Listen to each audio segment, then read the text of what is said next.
Hoy vamos a hablar de un tema especialmente interesante en psicología. En eso quizá es una de las, seguramente algunos de los temas que vamos a hablar nosotros en este curso, en otros cursos de otras especialidades van a repetirse, van a hablarlo también, pero este yo creo que es muy especial nuestro.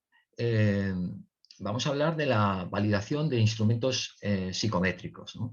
Es difícil encontrar una revista de psicología que en un número no tenga al menos un artículo sobre validación de instrumentos psicométricos. Dificilísimo.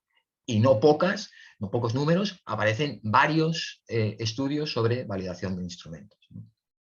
Esto, un poco retomando lo que hablábamos ayer, es especialmente importante porque en realidad si no tenemos instrumentos que nos garanticen que miden lo que tienen que medir y lo miden fiablemente, pues es difícil sacar conclusiones sólidas o válidas de nuestras investigaciones. Es un aspecto muy importante. ¿Y por qué? La medición que vamos a hacer de la conducta en gran parte de nuestros trabajos va a ser a través pues, de escalas, de inventarios, de cuestionarios y demás. Entonces, es muy importante, ya no solo para que tengamos, digamos, los conocimientos idealmente de poder hacer esas validaciones de instrumentos, ¿no? Sino también para que tengamos la capacidad de poder entender y juzgar adecuadamente los trabajos y las herramientas de evaluación con las que nos vamos a ir encontrando, ¿no? Y para hablar de este tema hoy tenemos a una persona especialmente capacitada. Leonardo Medrano es psicólogo, doctor en psicología por la Universidad Nacional de Córdoba, Córdoba, Argentina. Es vicerrector de Innovación, Investigación y Posgrado de la Universidad Siglo XXI de Argentina y, y es además el principal responsable de los análisis de datos que se han hecho en una parte muy importante de los estudios dentro del proyecto SICAP. De hecho, es el responsable del análisis de datos del principal artículo del proyecto SICAP y de otros muchos que también ha sido el responsable. Una persona a la que tenemos todo el afecto y toda la confianza profesional en que sabe hacer muy bien ese trabajo. Mi primer contacto con Leonardo fue precisamente en un trabajo que hicimos sobre la validación del PHQ-9, que es un cuestionario muy utilizado de depresión, y veíamos en particular la estructura factorial y una medida de invarianza a través de los grupos, es decir, en qué medida esa estructura factorial seguía siendo la misma cuando la medíamos en distintos grupos, en hombres, mujeres, en mayores, en jóvenes, en gente con estudios, sin estudios. Y eso es un trabajo que hasta ese momento apenas se había hecho y además añadíamos la invarianza a través del tiempo, es decir, que no cambiara con la repetición de las mediciones, seguirá, digamos, siendo estable esa estructura factorial que encontraba. Es un trabajo que ha sido, por otra parte, muy citado porque es una escala muy usada en salud mental. Y bueno, no me entretengo más en eso. Le dejo a Leo que tenga la palabra y que nos hable de todo este tema tan importante, especialmente, insisto, para los psicólogos. Muchas gracias, Leo. No, por favor, muchas gracias a vos, César, por la presentación, por la invitación. La verdad que es un placer colaborar y participar de este ciclo, un gusto para mí, un honor. Bueno, y como bien señalaba César, la idea es hacer le diría no una introducción necesariamente, porque sé que muchos de ustedes ya tienen formación, al menos en lo que es psicometría, aunque sí en el inicio, quizás repasar algunos conceptos, ¿sí? Como para nivelar. Pero un poco el objetivo es hablar de lo que es la validación de instrumentos psicométricos, sobre todo centrarnos en dos tipos de evidencia, que son la estructura interna y la de la relación del test con otro tipo de variables. Y la idea es ir haciendo una especie de trabajo donde vamos a ir viendo algunos conceptos, o sea, un pie en lo conceptual y después a nivel práctico, ¿sí? Más allá de que muchos quizás no se dediquen a la psicometría, sí es útil ver un poco, bueno, cómo se obtienen los resultados, cómo se calculan, cuáles son los procedimientos, porque como decía César, al momento de leer un artículo o seleccionar una prueba psicométrica, es muy útil entender a qué hace referencia los estudios que se están reportando, ¿sí? Hoy en psicología clínica existen más de 250 pruebas para evaluar solamente estrés, por ejemplo, ¿sí? Entonces, cuando uno quiere elegir un instrumento para hacer un diagnóstico, para hacer una investigación, bueno, es importante tener la tranquilidad de que esté eligiendo un test que tiene adecuadas propiedades psicométricas, ¿sí? Entonces, vamos a ir hablando un poco de eso. Vamos a empezar entonces con lo que es esta introducción a lo que es la validación de instrumentos psicométricos, ¿sí? ¿Por qué es importante el uso de pruebas psicométricas? ¿Por qué, como señalaba César, todas las revistas científicas en sus números publican al menos un trabajo vinculado a lo que es la validación de una prueba? Bueno, porque los instrumentos psicométricos tienen muchas ventajas, ¿sí? Son muy útiles en lo que es psicología clínica, ¿sí? Muchas veces sirven como un complemento cuando uno hace una entrevista o hace una conceptualización de un caso, es útil contar con pruebas, ¿sí? Que te permitan complementar las evaluaciones que uno hace con una entrevista. También es una forma más confiable y más precisa al momento de comunicarnos con otros profesionales, ¿sí? Ya sea en el diagnóstico de un paciente en particular o cuando tenemos que describir una muestra en particular, es mucho más preciso hacerlo a partir de las puntuaciones que se obtienen en las diferentes pruebas que uno va aplicando, ¿sí? También es útil al momento de establecer un diagnóstico psicológico, ¿sí? De evaluar la eficacia de intervenciones. Es la medida que más se utiliza para hacer investigación, muchas veces cuando tenemos que ver relaciones entre variables, cuando queremos ver factores que están mediando la eficacia de un tratamiento. Bueno, aplicar test psicométricos es el procedimiento que más se utiliza para hacer la medición y posterior investigación de este tipo de variables. Entonces, por todos estos motivos que el uso de test psicométricos es muy amplio en el campo de la psicología. Y vamos a hablar de dos tipos de pruebas, ¿sí? Que se utilizan mucho. Hay pruebas que en general se usan más con fines de diagnósticos, ¿sí? Que lo que apuntan a estas pruebas es una evaluación, si se quiere, un poco más detallada, ¿sí? Más precisa. Entonces estas pruebas habitualmente tienen muchos ítems, ¿sí? No son pruebas precisamente cortas, ¿sí? Y hay pruebas que fueron diseñadas específicamente como pruebas de screening, es decir, como una prueba que te permite una detección temprana, ¿sí? Una evaluación inicial, que en función de los puntajes que se obtenga, uno puede complementarlo o no con una entrevista.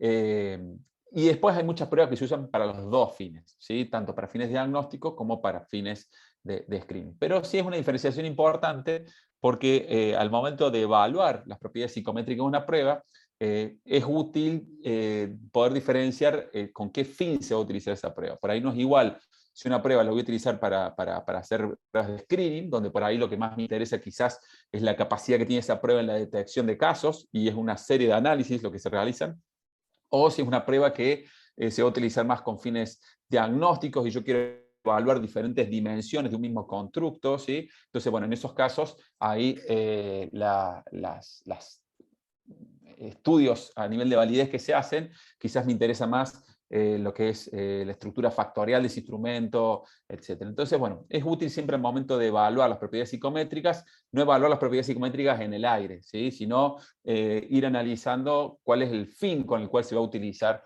una prueba, si es más con fines de diagnóstico, de screening o ambos, ¿sí?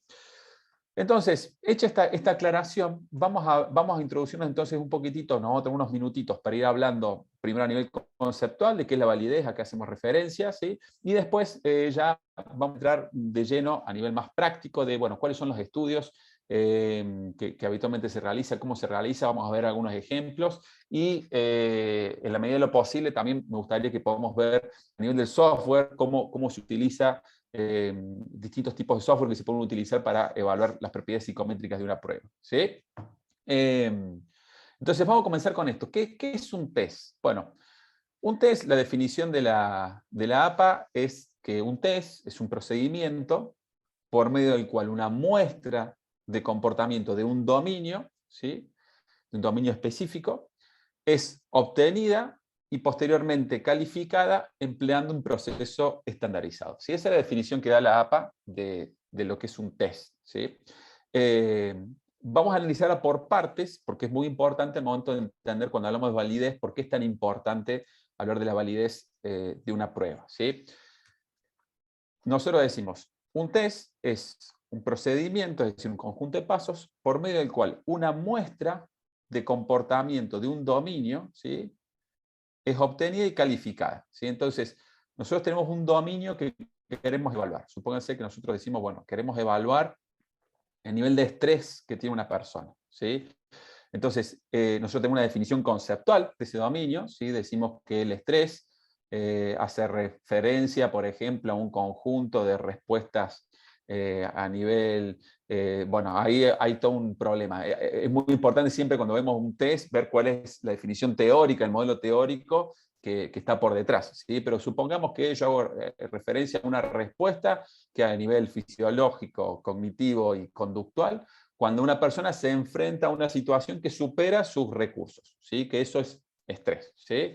Y en función de esa definición conceptual, yo digo, bueno, ese constructo involucra una innumerable cantidad de comportamientos. ¿Sí? Entonces yo puedo decir, por ejemplo, que un comportamiento, por ejemplo, el estrés típico es que aparece, no sé, una reacción de tensión, ¿sí?, en el cuerpo. Entonces, que siento dolor en los hombros, ¿sí?, o siento una tensión crónica. O que las personas, no sé, empiecen a tener a comer de forma compulsiva, ¿sí?, o que están teniendo, se están sintiendo más irritable, por ejemplo. Es decir, todos síntomas típicos de lo que el constructo técnicamente sería estrés percibido. ¿Sí?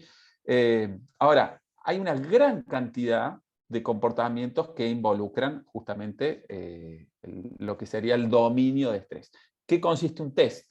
Bueno, el test básicamente consiste en que yo elijo una muestra, no puedo evaluar todos los comportamientos que involucre ese constructo, elijo una muestra de comportamientos, ¿sí?, y esa muestra yo la voy calificando, ¿sí?, utilizando algún procedimiento estandarizado, como puede ser, por ejemplo, una escala Likert. ¿Sí?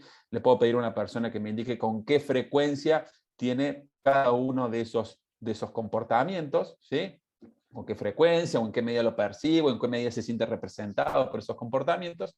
Y después yo puedo, a partir de la suma de esas calificaciones que voy obteniendo, obtener un puntaje total. Y acá viene la parte importante. Este puntaje total, de alguna manera, que yo obtendría calificando estas muestras de comportamientos, me permitiría a mí hacer inferencias sobre todo el dominio. ¿Sí? No solamente, a mí no me interesa, esta parte es importante, porque por ahí a mí no me interesa solamente lo que la persona me responde en estos ítems. ¿Sí? O sea, en realidad estos ítems es una muestra que si es una muestra representativa de este dominio, entonces yo voy a obtener un puntaje que me va a permitir hacer inferencias sobre todo el dominio. A mí no me interesa saber solamente si esa persona, no sé, está comiendo bien, se siente tensionada, si está teniendo alguna conducta compulsiva, sino que yo además lo que me interesa es hacer una inferencia sobre todo el dominio. ¿Sí? Permítanme un segundito. Porque acá en la otra computadora después tengo el software ahí para que veamos algunos ejemplos. ¿Sí? Entonces, ¿qué puede ocurrir? Que para que esto funcione adecuadamente, esta muestra tiene que ser una muestra representativa. Es decir, pueden ocurrir dos cosas. Uno, que por ejemplo yo incluyo dentro de mi muestra, ¿sí?, elementos reactivos que en realidad no forman parte de ese dominio. ¿Sí? Supónganse que yo incluyo, bueno, digo problemas de concentración. ¿Sí? Yo incluyo un ítem que sea problema de concentración. Y quizás problemas de concentración no forma parte del estrés, ¿sí?, sino que forman parte de otro constructo. ¿Sí? O supónganse que yo digo dificultades para dormir. ¿Sí? Y para mí las dificultades para dormir, en realidad yo creo que es un comportamiento representativo, digamos, del dominio de estrés. pero en realidad no es así, ¿sí? Podría ser de otro tipo de comportamientos, o no lo sé, tengo esa duda, ¿sí? ¿Cuál es el problema de eso? Que si yo incluyo reactivos que son de otros dominios, cuando yo sume, ¿sí? Y obtengo un puntaje total, voy a empezar a hacer inferencias de ese dominio erróneas, porque en realidad no estoy usando una muestra representativa, ya que estoy incluyendo reactivos de otros dominios. Y esto que acá uno lo ve tan simple, porque dice, acá está la línea, este es un círculo, este es un cuadrado, ¿qué pasa? En la realidad es bastante más complejo, ¿sí? ¿Por qué? Porque, por ejemplo, hay síntomas que, pongo un ejemplo, los problemas de concentración, ¿sí? Los problemas de concentración es un síntoma que aparece como un criterio diagnóstico en la depresión, pero también es un síntoma típico en el trastorno de ansiedad generalizada, pero también es muy común en personas que tienen déficit de atención, por ejemplo. Entonces, muchas veces no es tan fácil a nivel conceptual saber si ese reactivo forma o no forma parte de un dominio, ¿sí? Y tener garantías solamente a nivel teórico de que yo estoy trabajando con una muestra representativa de ese dominio, ¿sí? Entonces, esta diferenciación que acá se ve como bastante obvia, que uno dice, bueno, estoy incluyendo un ítem que de alguna manera no representa ese dominio, en la práctica no es tan simple. Y si hacemos uso solamente de herramientas conceptuales, no es suficiente como para garantizar que efectivamente esta muestra de reactivo es una muestra representativa de ese dominio, ¿sí? Vamos a tener que hacer uso de otro tipo de procedimientos para poder tener mayor garantías de alguna manera de que esta muestra es una muestra representativa de ese dominio, ¿sí? Y también puede haber otro problema. Otro problema es que yo, por ejemplo, elija una muestra, ¿sí? Pero que sea una muestra bastante segmentada, ¿sí? Es decir, de todo el dominio de comportamientos que involucra ese constructo, supongamos que hablamos de estrés percibido, ¿sí? Y supongamos que yo digo que dentro del estrés percibido hay comportamientos que son, o se involucra comportamientos que son, por ejemplo, hay respuestas fisiológicas, ¿sí? Hay respuestas conductuales y hay respuestas animativo, ¿sí? Cuando uno se siente estresado. Y yo solamente elijo comportamientos que tienen que ver con manifestaciones cognitivas de estrés, por ejemplo, ¿sí? Entonces, en ese caso yo estoy eligiendo una muestra, que es una muestra donde efectivamente los reactivos que yo estoy eligiendo son reactivos que pertenecen a ese dominio, es decir, no cometo el error que mostraba anteriormente, donde yo estoy incluyendo reactivos que no tienen que ver con ese dominio, ¿sí? Sino que elijo reactivos que son representativos del dominio, pero el tema es que estoy subrepresentando el dominio, ¿sí? Este es un sesgo de subrepresentación. ¿Por qué? Porque hay dimensiones de ese dominio que yo no estoy contemplando. Entonces, cuando yo haga la inferencia, ¿sí?, a todo el dominio, en realidad esa inferencia no va a ser válida, no va a ser correcta. ¿Por qué? Porque yo estoy subrepresentando el dominio, ¿sí? Entonces, voy a estar haciendo una inferencia sobre el nivel de estrés basándome solamente, por ejemplo, en manifestaciones cognitivas y no teniendo en cuenta otro tipo de dimensiones del constructo que son igualmente importantes, ¿sí? Entonces, ¿qué ocurre?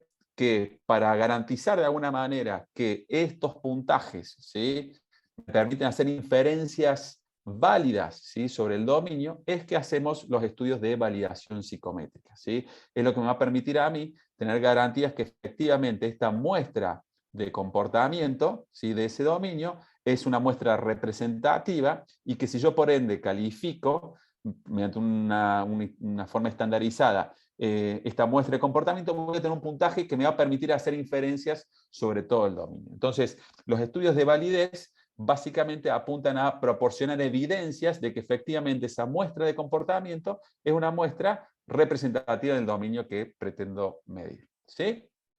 Hasta acá entonces, ¿alguna duda? ¿Sí? Si venimos bien, continúo.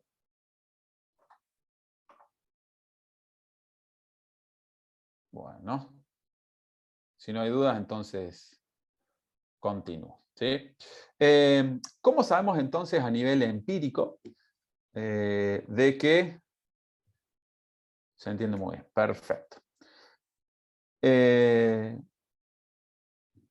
¿Cómo podemos saber a nivel empírico de que efectivamente estamos haciendo inferencias válidas sobre ese dominio? Bueno, la APA propone una serie de evidencias de validez, ¿sí?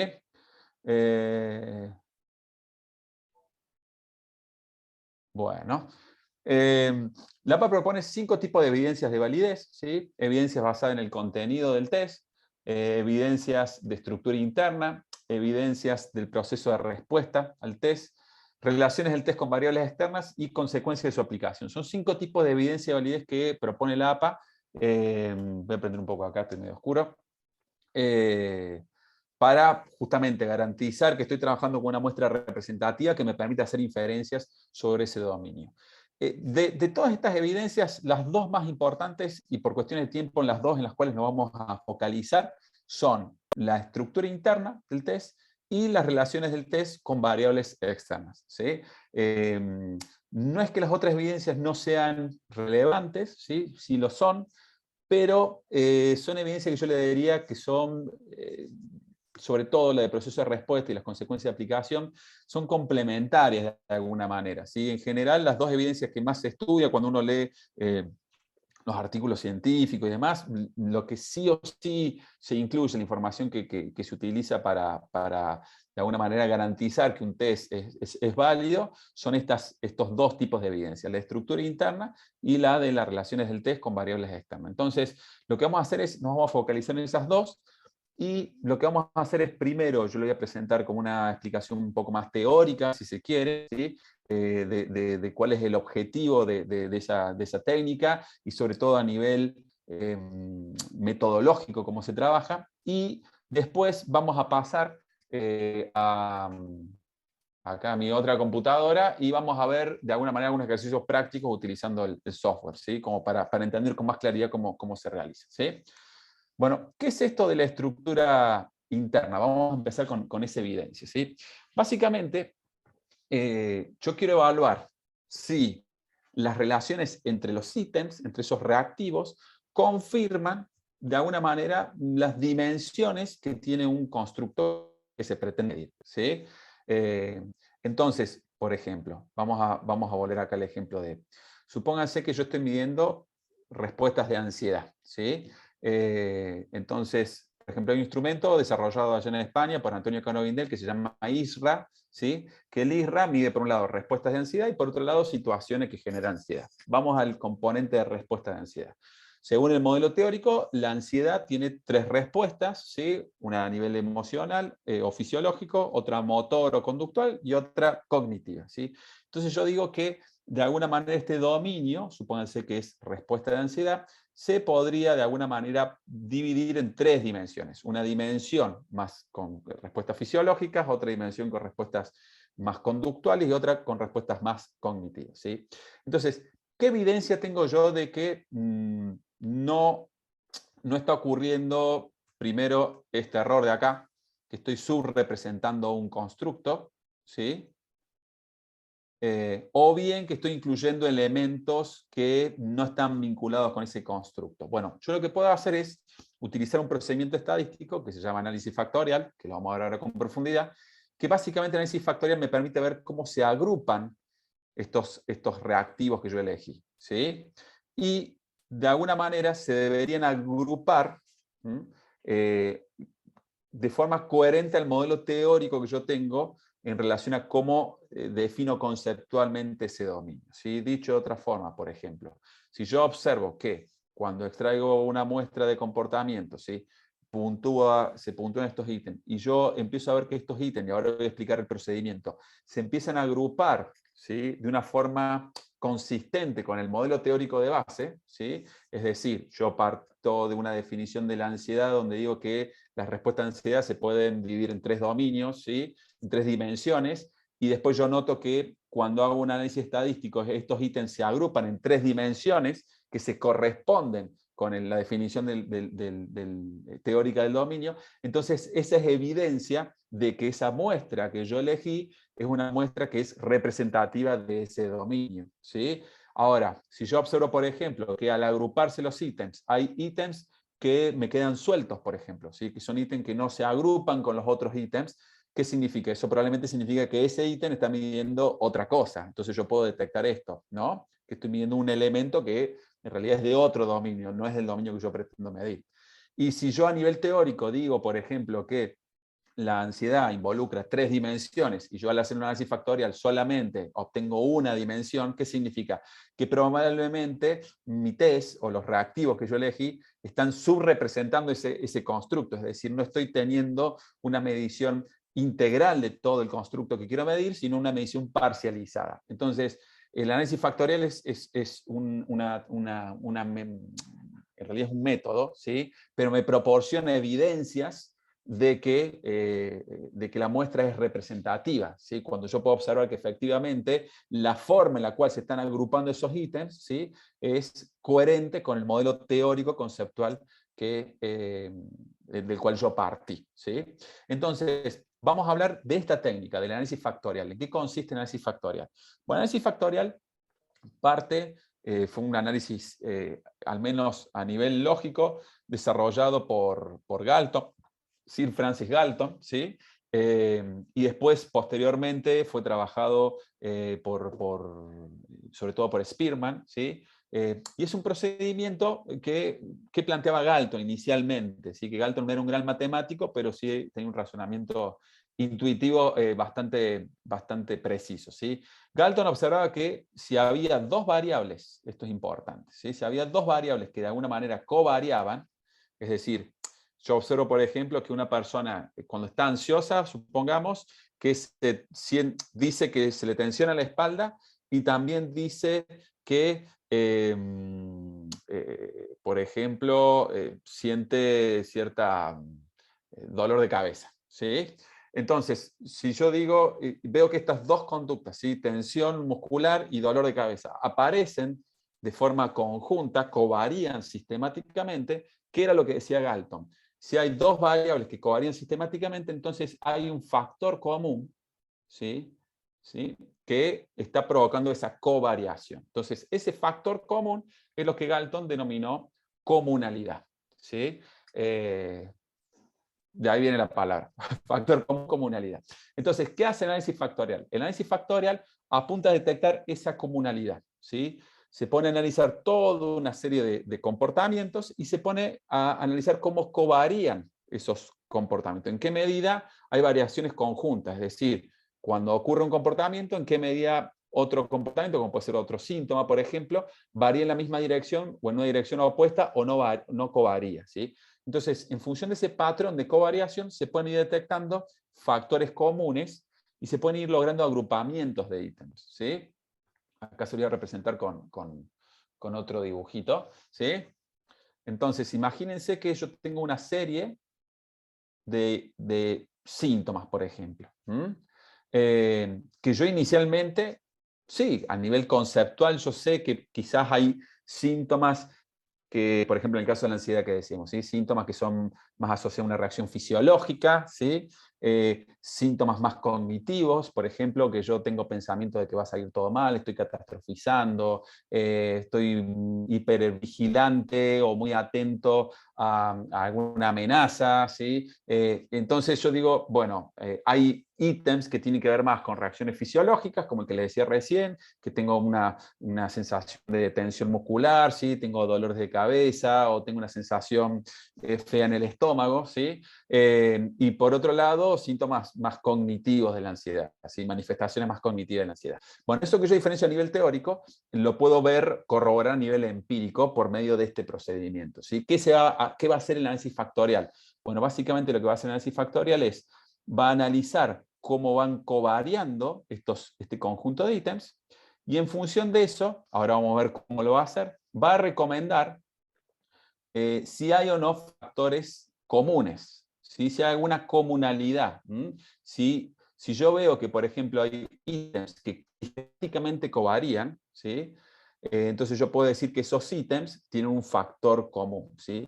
Y puedo empezar a hacer esos agrupamientos de reactivos de alguna manera, y puedo confirmar o no si esas dimensiones que yo dije que existían a nivel teórico aparecen a nivel empírico, ¿sí? Entonces, básicamente, el análisis factorial es un procedimiento multivariado, porque analiza muchas variables, trabaja sobre los ítems, ¿sí? Se pone a ver cómo van covariando estos ítems, y empieza a ver que hay algunos ítems que covarían fuertemente entre sí, y si covarían fuertemente entre sí, ¿qué significa? Que hay un factor común, ¿sí? Y también empieza a ver de que hay algunos ítems que se van agrupando de forma diferencial. Hay algunos que se interrelacionan, hay otros que se interrelacionan de otra forma. Entonces, de esa manera yo puedo identificar que hay varios, puede haber en una prueba varios factores, ¿sí?, subyacentes. Entonces, eso es lo que yo hago mediante el análisis factorial, ¿sí? ¿Cómo se hace un análisis factorial? Y acá vamos a empezar un poco con la parte, si se quiere, un poquito más práctica. Yo voy preparando aquí en la otra computadora para ver si podemos ver algo de cómo se puede operar. Vamos a ver que hay varios tipos de análisis factorial, ¿sí? Pero hay dos en particular que vamos a ver, que es el análisis factorial exploratorio y el análisis factorial confirmatorio. Después vamos a ver otro tipo de análisis factorial, ¿sí? ¿Qué diferencia hay entre análisis factorial exploratorio y confirmatorio? Bueno, el análisis factorial exploratorio generalmente se hace cuando yo tengo un conjunto de ítems, como acá un conjunto de síntomas, y no tengo una teoría o no he testeado previamente cómo se agrupan estos reactivos, ¿sí? O quizás sé cómo se agrupan en una población, ¿sí?, en un grupo clínico, pero cuando quiero investigarlo en otro grupo clínico, o en otro país, en otra cultura, ¿sí? Y tengo dudas acerca de cómo es ese agrupamiento, entonces, nada, esa es otra forma otro de los motivos por los cuales se puede usar el análisis factorial exploratorio, ¿sí? Es decir, cuando yo no tengo evidencias claras previas de cómo se pueden ir agrupando esos ítems, ¿sí? En cambio, el análisis factorial confirmatorio, que ya lo vamos a ver un ratito, el análisis factorial confirmatorio sí ya es un análisis que impone de alguna manera ciertas restricciones, ¿sí? Donde yo en realidad propongo un modelo de cómo se están agrupando esos ítems y voy a ver si ese modelo ocurre o no ocurre de alguna manera, ¿sí? Pero el análisis factorial exploratorio entonces es un análisis donde yo simplemente tengo un conjunto de reactivos y el mismo procedimiento me va a decir cómo se van agrupando esos reactivos, ¿sí? Yo no le propongo al análisis factorial algún tipo de estructura teórica, simplemente quiero analizar cómo se agrupan. Este procedimiento, si bien es cierto que el análisis factorial, a medida que cada vez se tienen más conocimiento sobre algunas pruebas, se usa poco, porque si uno ya sabe cómo se tiende a agrupar los ítems de una prueba, en realidad es raro que utilice un análisis factorial exploratorio, pero sí se usa mucho más cuando estamos, por ejemplo, desarrollando una prueba, ¿sí? O cuando queremos ver, supónganse que tenemos una batería de test, ¿sí?, y queremos ver cómo se agrupan esos tests en diferentes dimensiones. Bueno, en esos casos se utiliza mucho el análisis factorial exploratorio, y también lo vamos a explicar porque es la base de los otros tipos de análisis factoriales, como pueden ser el análisis factorial confirmatorio, el LSM, el B-factor y otro tipo de análisis, ¿sí? Entonces, ahora lo que voy a hacer es ir describiendo paso por paso, ¿sí?, si nosotros quisiéramos hacer un análisis factorial exploratorio, cómo se hace un análisis factorial exploratorio, y vamos a hacer lo mismo después con análisis factorial confirmatorio, ¿sí? Pero antes de avanzar, simplemente para chequear si hasta acá venimos bien, ¿hay alguna duda? ¿Sí? ¿Cómo venimos en el chat?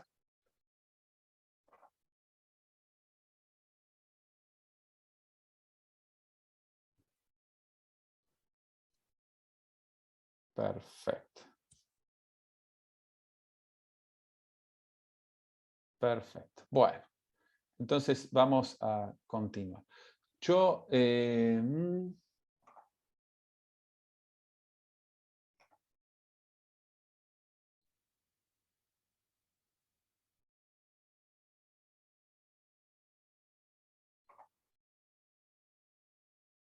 permítame un segundito.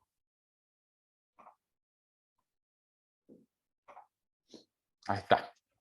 Voy a ingresar a la sala también con otra cuenta de usuario, porque tengo una computadora acá al lado donde tengo el software. Así aviso para que cualquier cosa me habiliten cuando pida ingresar, ¿sí? Pero bueno, vamos a ir contando entonces paso a paso cómo vamos a ir trabajando en el análisis factorial exploratorio, ¿sí? Bueno, el primer paso para el análisis factorial exploratorio y para cualquier tipo de análisis tiene que ver con evaluar los supuestos estadísticos. Esto no lo voy a entrar en detalle, pero sí lo señalo porque muchas veces hay procedimientos estadísticos que no funcionan adecuadamente Ahí está. Ahí está. Hay procedimientos estadísticos que no funcionan. Esperen un segundito. Ahí estamos. Ahí está. Les decía, hay procedimientos estadísticos que por ahí no funcionan adecuadamente porque no se han testeado, por ejemplo, qué está ocurriendo con los missings, con los valores perdidos. Hay veces que hay casos atípicos que te distorsionan las relaciones. Hay veces que uno asume que hay relaciones lineales entre las variables y no hay. El análisis factorial, para que funcione adecuadamente, hay toda una serie de procedimientos de supuestos estadísticos que hay que respetar, o al momento de tomar decisiones, si uso un método de estimación u otro método de estimación, es importante chequear, bueno, qué ocurre con la normalidad, ¿sí? Bueno, con el supuesto de normalidad. Hay toda una serie de supuestos estadísticos que siempre es importante, no vamos a entrar en profundidad ahora, pero siempre yo recomiendo, antes de hacer un análisis factorial, es importante hacer todo ese chequeo de la base de datos, porque hay veces que vas a encontrar dimensiones raras, ¿sí? O vas a encontrar que hay ítems que no se están agrupando, y no porque sea un problema conceptual, sino porque se está ocurriendo hay algún factor que puede estar generando un comportamiento atípico en algunos ítems, y entonces es importante siempre chequear eso, ¿sí? Pero una vez que hemos evaluado los supuestos estadísticos, ¿cuál es el primer paso cuando se hace un análisis factorial? Bueno, se evalúa la factibilidad de un análisis factorial. Básicamente hay dos procedimientos que lo vamos a ver ahora cómo se calcula en el SPSS, que son muy simples. Uno es la prueba de felicidad de Bartlett, básicamente en qué consiste. ¿Qué es lo que queremos ver cuando decimos que queremos evaluar la factibilidad? ¿Cuán factible es de hacer un análisis factorial? Imagínense que yo estoy desarrollando, quiero ver si hay una prueba donde los ítems se agrupan, ¿sí? Bueno, lo primero que yo tengo que ver es si los ítems correlacionan lo suficientemente alto y de forma intensa entre ellos como para decir si hay o no un factor subyacente. ¿Se acuerdan que dijimos que para que haya un factor subyacente, básicamente tiene que haber covariación entre los ítems? Si los ítems no covarían, entonces eso significa de entrada que no hay factores subyacentes, y por ende no tiene mucho sentido hacer un análisis factorial, ¿sí? Entonces, ¿cuál es la forma de evaluar si los ítems están lo suficientemente correlacionados como para hipotetizar de que podría haber factores subyacentes? Se usan estos dos procedimientos, ¿sí? Una es la prueba de felicidad de Bartlett. Básicamente lo que hace el software es calcula una matriz de correlación entre los ítems y la compara con una matriz de identidad, se llama, ¿sí? Esta es una matriz donde todos los valores son 1 y donde hay 0, es decir, donde no hay ninguna relación entre los ítems, ¿sí? Y al compararla, analiza si hay o no diferencias significativas, ¿sí? Si no hay diferencias significativas entre la matriz de correlación de los ítems y una matriz donde todas las correlaciones son ceros, entonces eso significa que los ítems no están lo suficientemente relacionados como para inferir que puede ser que haya algún factor subyacente, ¿sí? En general se obtienen correlaciones significativas, ¿sí? Pero bueno, es como un primer análisis que se hace antes de hacer un análisis factorial, ¿sí? Porque si ya los ítems no están covariando suficientemente, entonces no tiene sentido analizar si hay un factor subyacente, ¿sí? Y otro procedimiento es una medida que se llama Kaiser-Meyer-Olkin, ¿sí?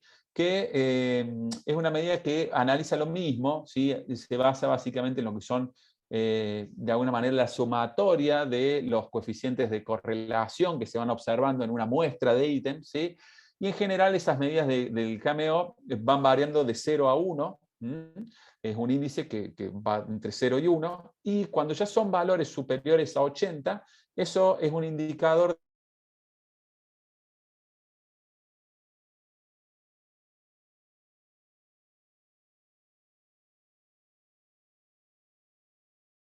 Ahí hemos perdido un Entonces, momento a Leo. Te habíamos perdido un sí. poco. Estabas con el cameo y ahí te hemos perdido Bueno, al principio de eso. Estabas perfecto. hablando Ahora de se los me... valores, a partir de cuál era aceptable el Exactamente. cameo. Les decía, gracias César por avisar.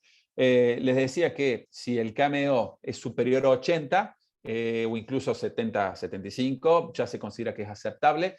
Ya cuando el KMO es un poco más bajo, ya ahí eso ya es un indicador de que puede haber problemas al momento de querer encontrar factores subyacentes, porque eso ya te está indicando que los ítems no están covariando del todo. Y si ya hay valores inferiores a 0.50, eso ya se considera inaceptable según algunos criterios estadísticos. ¿Sí? Obviamente pueden hacer análisis factorial, pero ya es una mala señal, ¿sí? Porque eso te está indicando que los ítems no están covariando lo suficiente. ¿Sí? Ahora les voy a mostrar en el SPSS cómo calcular esto, tanto la prueba de felicidad de Bartlett como el KMO. ¿Sí? Pero cuando uno hace el análisis, lo primero que pide es esa información para ver si están suficientemente relacionados los ítems como para indagar si hay factores subyacentes en esa muestra de reactivos. ¿Sí? Después, hay varios procedimientos que se utilizan cuando uno hace un análisis factorial para de alguna manera ir identificando esos factores subyacentes. Todos comparten la misma lógica, ¿sí? Todos apuntan a identificar ese factor común que hay en un conjunto de ítems y a agrupar ítems, pero la forma en la cual estiman, ¿sí? Ese factor subyacente puede ir variando y por eso existen muchos métodos de extracción de factores. Y acá pasa un poquitito de que hay como ciertas modas, ¿sí? Porque por ahí hay en una época se usaba mucho componentes principales, por ejemplo, ¿sí? Después se empezó a criticar muchos componentes principales y a partir de esto se empezó a hacer un foco en ejes principales que trabajaba solamente con la comunalidad de los reactivos. Después se pasó a utilizar, y les diría hasta hace muy poco, máxima verosimilitud era el método que más se utilizaba para estimar factores. ¿Sí? Pero bueno, va variando. Ahí hay que estar un poco atento a qué procedimiento de extracción de factores el que más se está utilizando. Por ahí va variando de una revista a otra a lo largo del tiempo. En mi experiencia, no hay grandes diferencias entre un método de extracción y otro. ¿Sí? Estoy hablando de grandes diferencias, es decir, que vos veas, por ejemplo, que hay factores que desaparecen. ¿Sí? Si yo uso un método me da, por ejemplo, 2 factores, y si uso otro método me da 4 factores. Es raro. Sí pasa con algunos ítems, ¿sí? Que hay ítems que en función del procedimiento puede ser que haya algunos ítems que te los meta dentro de un factor o como parte de un factor, y por ahí con otro procedimiento ese ítem pasa a otro factor o no carguen ninguno. Pero eso ocurre solamente con ítems que se los llama como ítem como débiles, es decir, ítem donde no están covariando con los otros ítems, y eso lo más probable es que ese ítem esté midiendo otra cosa o no sea, no sea un ítem representativo de ese dominio cuando eso ocurre. ¿Sí? Entonces, en términos generales, si vos tenés una muestra, ¿sí? De reactivos donde tiene un comportamiento sólido, si se quiere, en cuanto al patrón de covariación, no debería haber grandes diferencias entre usar un método de extracción de factores y otros. ¿Sí? Ahora, si vos tenés ítems que son problemáticos, por ejemplo, ítems que son multidimensionales, ¿sí? Ítems que te están evaluando más de un factor subyacente, o ítems que tienen un comportamiento, por ejemplo, que no tiene una distribución normal, ¿sí? O que son ítems excesivamente fáciles o excesivamente difíciles o excesivamente comunes o muy atípicos. Bueno, entonces ahí puede ser que con esos ítems y en ese caso sí haya diferencia entre entre usar un factor y otro. ¿Sí? En términos generales, cuando se hace un análisis factorial exploratorio, máxima verosimilitud es el método que más se utiliza. ¿Sí? Esto lo digo porque van a encontrar en muchos artículos, muchas revistas que dicen usamos este método y demás. Bueno, hay mucho debate y por ahí va variando de un método a otro, pero no debería haber grandes diferencias entre un método y otro. ¿Sí? Bueno, el análisis factorial exploratorio, y ahora esto lo vamos a ver en un segundito en el SPSS, de hecho voy preparando ya para que tengamos eso a mano. ¿Sí? Una vez que nosotros extraemos los factores, claro, la computadora te va a tirar como una serie de propuestas, ¿sí? Te va diciendo, bueno, mira, estos ítems, supónganse que yo tengo 60 ítems, ¿sí? Y hace un análisis factorial a la computadora y dice, mira, se podrían extraer un solo factor, 2 factores, 3 factores, es decir, te va proponiendo como distinto número de factores, y vos en función de eso tenés que decidir cuál es la cantidad de factores subyacentes. Bueno, claramente eso puede ser un tanto problemático si no tenés algún criterio como para determinar cuántos factores subyacentes hay, ¿sí? Entonces, hay varios métodos, y en general la idea no es que no uses un solo método, sino que uses varios métodos, ¿sí? Uno tiene que ver con, en gran medida todos los métodos, hacen referencia a la proporción de varianza explicada, es decir, en qué medida esos ítems, ¿sí?, se pueden explicar sobre la base de un factor subyacente, ¿sí? Esto que yo aparece ahí, el criterio de autovalores superiores a 1, el gráfico de sedimentación, incluso análisis factorial paralelo, básicamente todos se basan, son diferentes métodos, pero que se basan en la misma lógica, ¿sí? ¿En qué medida yo puedo explicar la covariación de un conjunto de ítems sobre la base de un solo factor subyacente, ¿sí? Entonces, ahora vamos a ver cómo se analiza eso, pero en base a la sumatoria de todos estos indicadores, que lo vamos a ver en detalle, es que yo determino si hay un factor, 2 factores o 3 factores o más factores, ¿sí?, en un conjunto de datos, ¿sí? Y finalmente, el último paso tiene que ver con la interpretación de esos factores, porque la computadora lo único que te va a decir es, bueno, te va a decir, hay, no sé, 2 factores, ¿sí?, o hay 3 factores, pero no le va a poner un nombre a ese factor. Entonces, vos lo que tenés que ir viendo es, en función de cómo se van agrupando los ítems, ir interpretando cuál es el factor subyacente, ¿sí?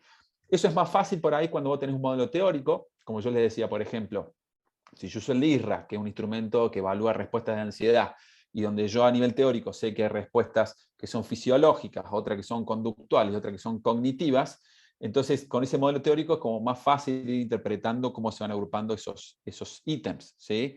Pero hay veces que uno no dispone del modelo teórico, o hay veces que, por ejemplo, el análisis factorial te dice, mira, en función de todos estos criterios, hay 7 factores subyacentes, y vos te esperabas 3, ¿sí? Y aparecen 7, ¿sí? Entonces, ponerse a interpretar qué está ocurriendo con esos ítems, por qué se están agrupando de esa forma y no de otra forma, bueno, eso implica este elemento que tiene que ver con la capacidad para poder interpretar factores, ¿sí? Hay un procedimiento estadístico que se llama rotación, que simplemente lo que hace la rotación es facilitar de alguna manera la interpretación de esos ítems, ¿sí? Lo que hace la rotación es un concepto que es matemático, no quiero adentrarme mucho en eso, pero lo que hace la rotación básicamente es ir moviendo de alguna manera, ir rotando el eje para que se maximicen de alguna manera las diferencias entre esos ítems. Es decir, que vos cuando rotás un factor, esto no hace falta que no es el objetivo del curso entrar tanto en la parte matemática, pero simplemente es entender que cuando se habla de rotación de factores, solamente lo que se estaba haciendo es, imagínense que yo estoy girando, ¿sí?, este eje, para que estos ítems carguen más cerca de este eje, lo muevo para acá, y al mismo tiempo este otro eje se va a mover para acá. Entonces, de esa forma quedan más cerquita, ¿sí?, los ítems de su factor subyacente. Esto lo que hace en términos visuales simplemente es como que maximiza las diferencias entre los ítems, entonces vos podés ir viendo con más claridad cuando un ítem carga en un factor o cuando carga en otro factor, ¿sí?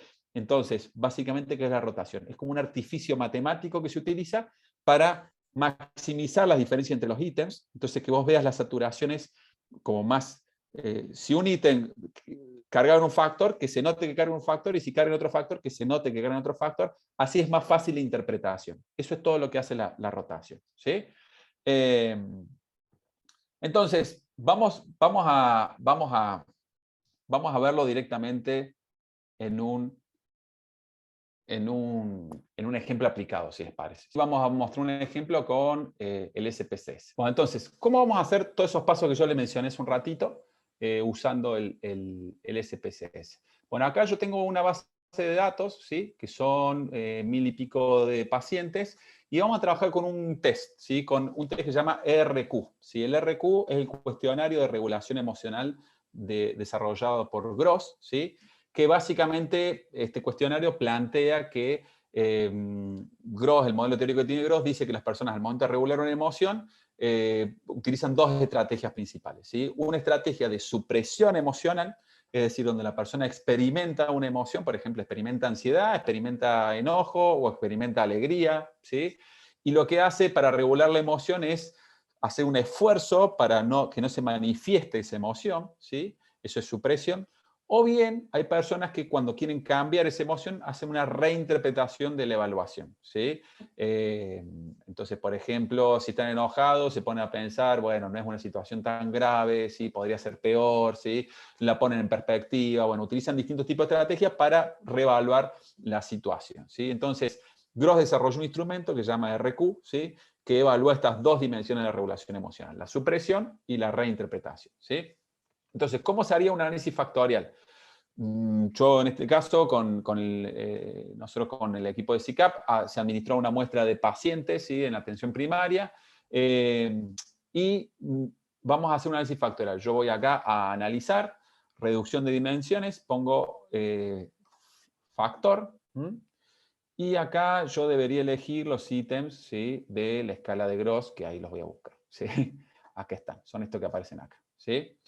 Yo elijo estos ítems, son 10 ítems, ¿sí?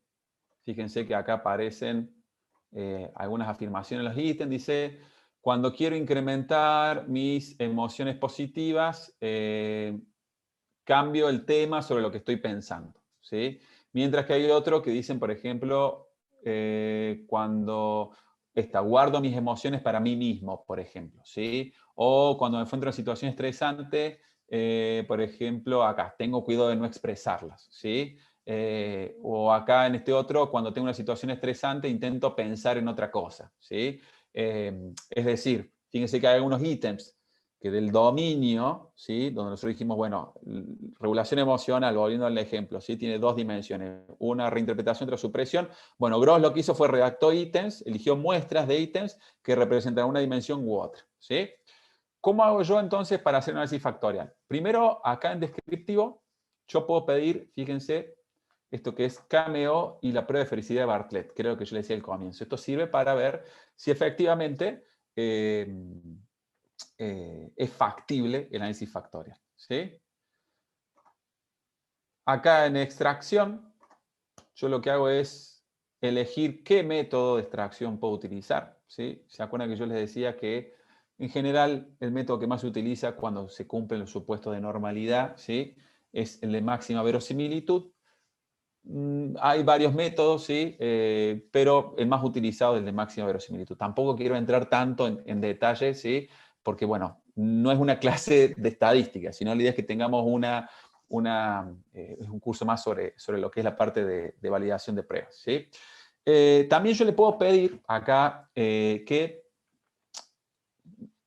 ya me vaya sugiriendo acá en la computadora algunos métodos que me muestren lo que es gráfico de sedimentación, ¿sí?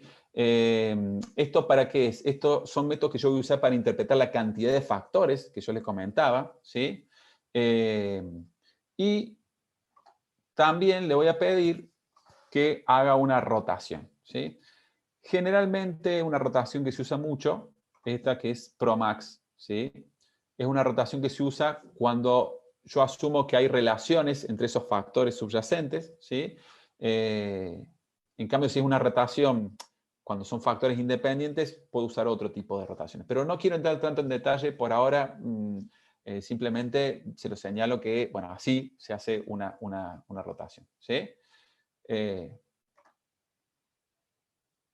Y le voy a poner acá simplemente, para que sea más fácil la lectura, le voy a decir que me suprima las correlaciones bajas, ¿sí? Simplemente para que yo no tenga estallado de números la matriz y lo pueda leer más fácil, le voy a pedir que suprime de alguna manera los valores que son pequeños, ¿sí? Y le pongo aceptar.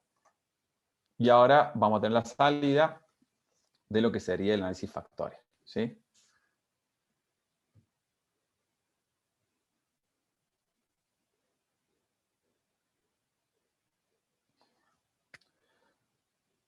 Bueno, entonces, fíjense que acá lo primero que tira es la prueba de felicidad de Bartlett, que en este caso dio significativa, ¿sí? Eso que me está indicando que básicamente son los datos están lo suficientemente relacionados, digamos, como para hacer un análisis factorial. Y la prueba, el KMO. ¿Sí? El KMO, básicamente, lo que me está indicando es que los datos también están lo suficientemente relacionados como para poder hacer un análisis factorial. ¿Sí? Y después, entonces es factible hacer un análisis, entonces yo prosigo ahora con el análisis factorial exploratorio. ¿Sí? Fíjense que acá este es el otro cuadro importante, porque lo que me está indicando es cuál es la proporción de varianza explicada, es decir, en qué medida los factores subyacentes que está identificando, ¿sí?, explican la variabilidad de los ítems. Y acá hay varios criterios. Generalmente, acá hay un primer criterio que es para la interpretación de la cantidad de factores. Hay veces que uno dice, bueno, ¿cuántos factores hay? Factores con valores, con autovalores superiores a 1, es la cantidad de factores que está identificando el análisis. ¿Sí? En este caso, fíjense que hay 2 factores con autovalores superiores a 1. ¿Sí? Otro criterio te dice, ¿cuántos factores tengo que extraer? Y por lo menos vos tendrías que extraer tantos factores para explicar por lo menos un 55% de la variabilidad. ¿Sí? Que acá pasa lo mismo. ¿Sí? Hay un 55 no, 50%. ¿Sí? Aquí hay un 55% de variabilidad explicada. ¿Sí? O, por ejemplo, el gráfico de sedimentación, que se basa en los mismos valores que veíamos antes. Este es un gráfico que te indica, dice, cuántos factores hay que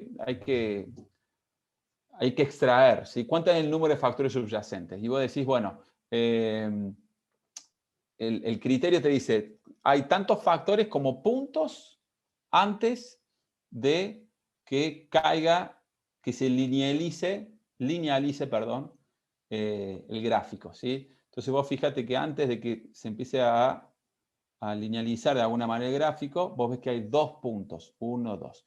¿Qué quiero decir? Que fíjense que hay diferentes criterios que te están indicando que básicamente habría 2 factores subyacentes.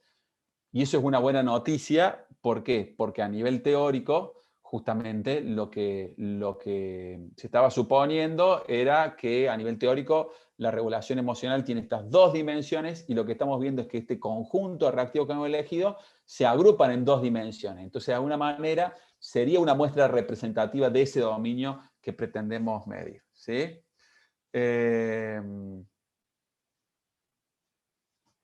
Entonces, vamos a seguir bajando. ¿Sí? Acá ya lo que vamos a ver es la última etapa que yo le decía, la interpretación de esos factores. ¿Sí? Fíjese que la computadora obviamente no sabe leer. ¿Sí? Entonces, está analizando en función del patrón de covariación y dice, mira, en función del patrón de covariación, yo agruparía los ítems de esta forma. Por un lado, agrupo estos ítems, ¿sí? Que dice, por ejemplo, cuando quiero incrementar mis emociones positivas, cambio el tema en que estoy pensando. ¿Sí? Cuando quiero reducir mis emociones negativas, cambio el tema sobre el que estoy pensando. Cuando me enfrento a una situación estresante, intento pensar en ello de un modo que me ayude a mantener la calma. ¿Sí? Cuando quiero incrementar mis emociones positivas, cambio la manera de pensar. Fíjense que la computadora dice, en función del patrón de covariación, veo que estos ítems tienen un factor común. ¿Sí? Y por otro lado, hay otros ítems que no covarían igual. ¿Sí?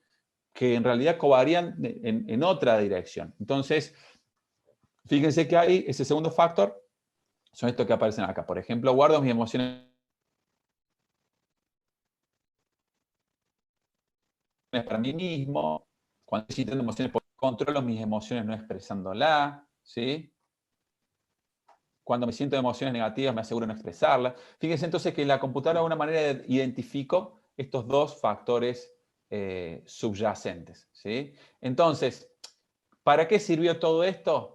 Para, de alguna manera, brindar evidencias de que esa muestra de reactivos que yo elegí es una muestra que tiene una estructura, ¿sí?, que es coherente con ese dominio teórico que yo pretendo medir.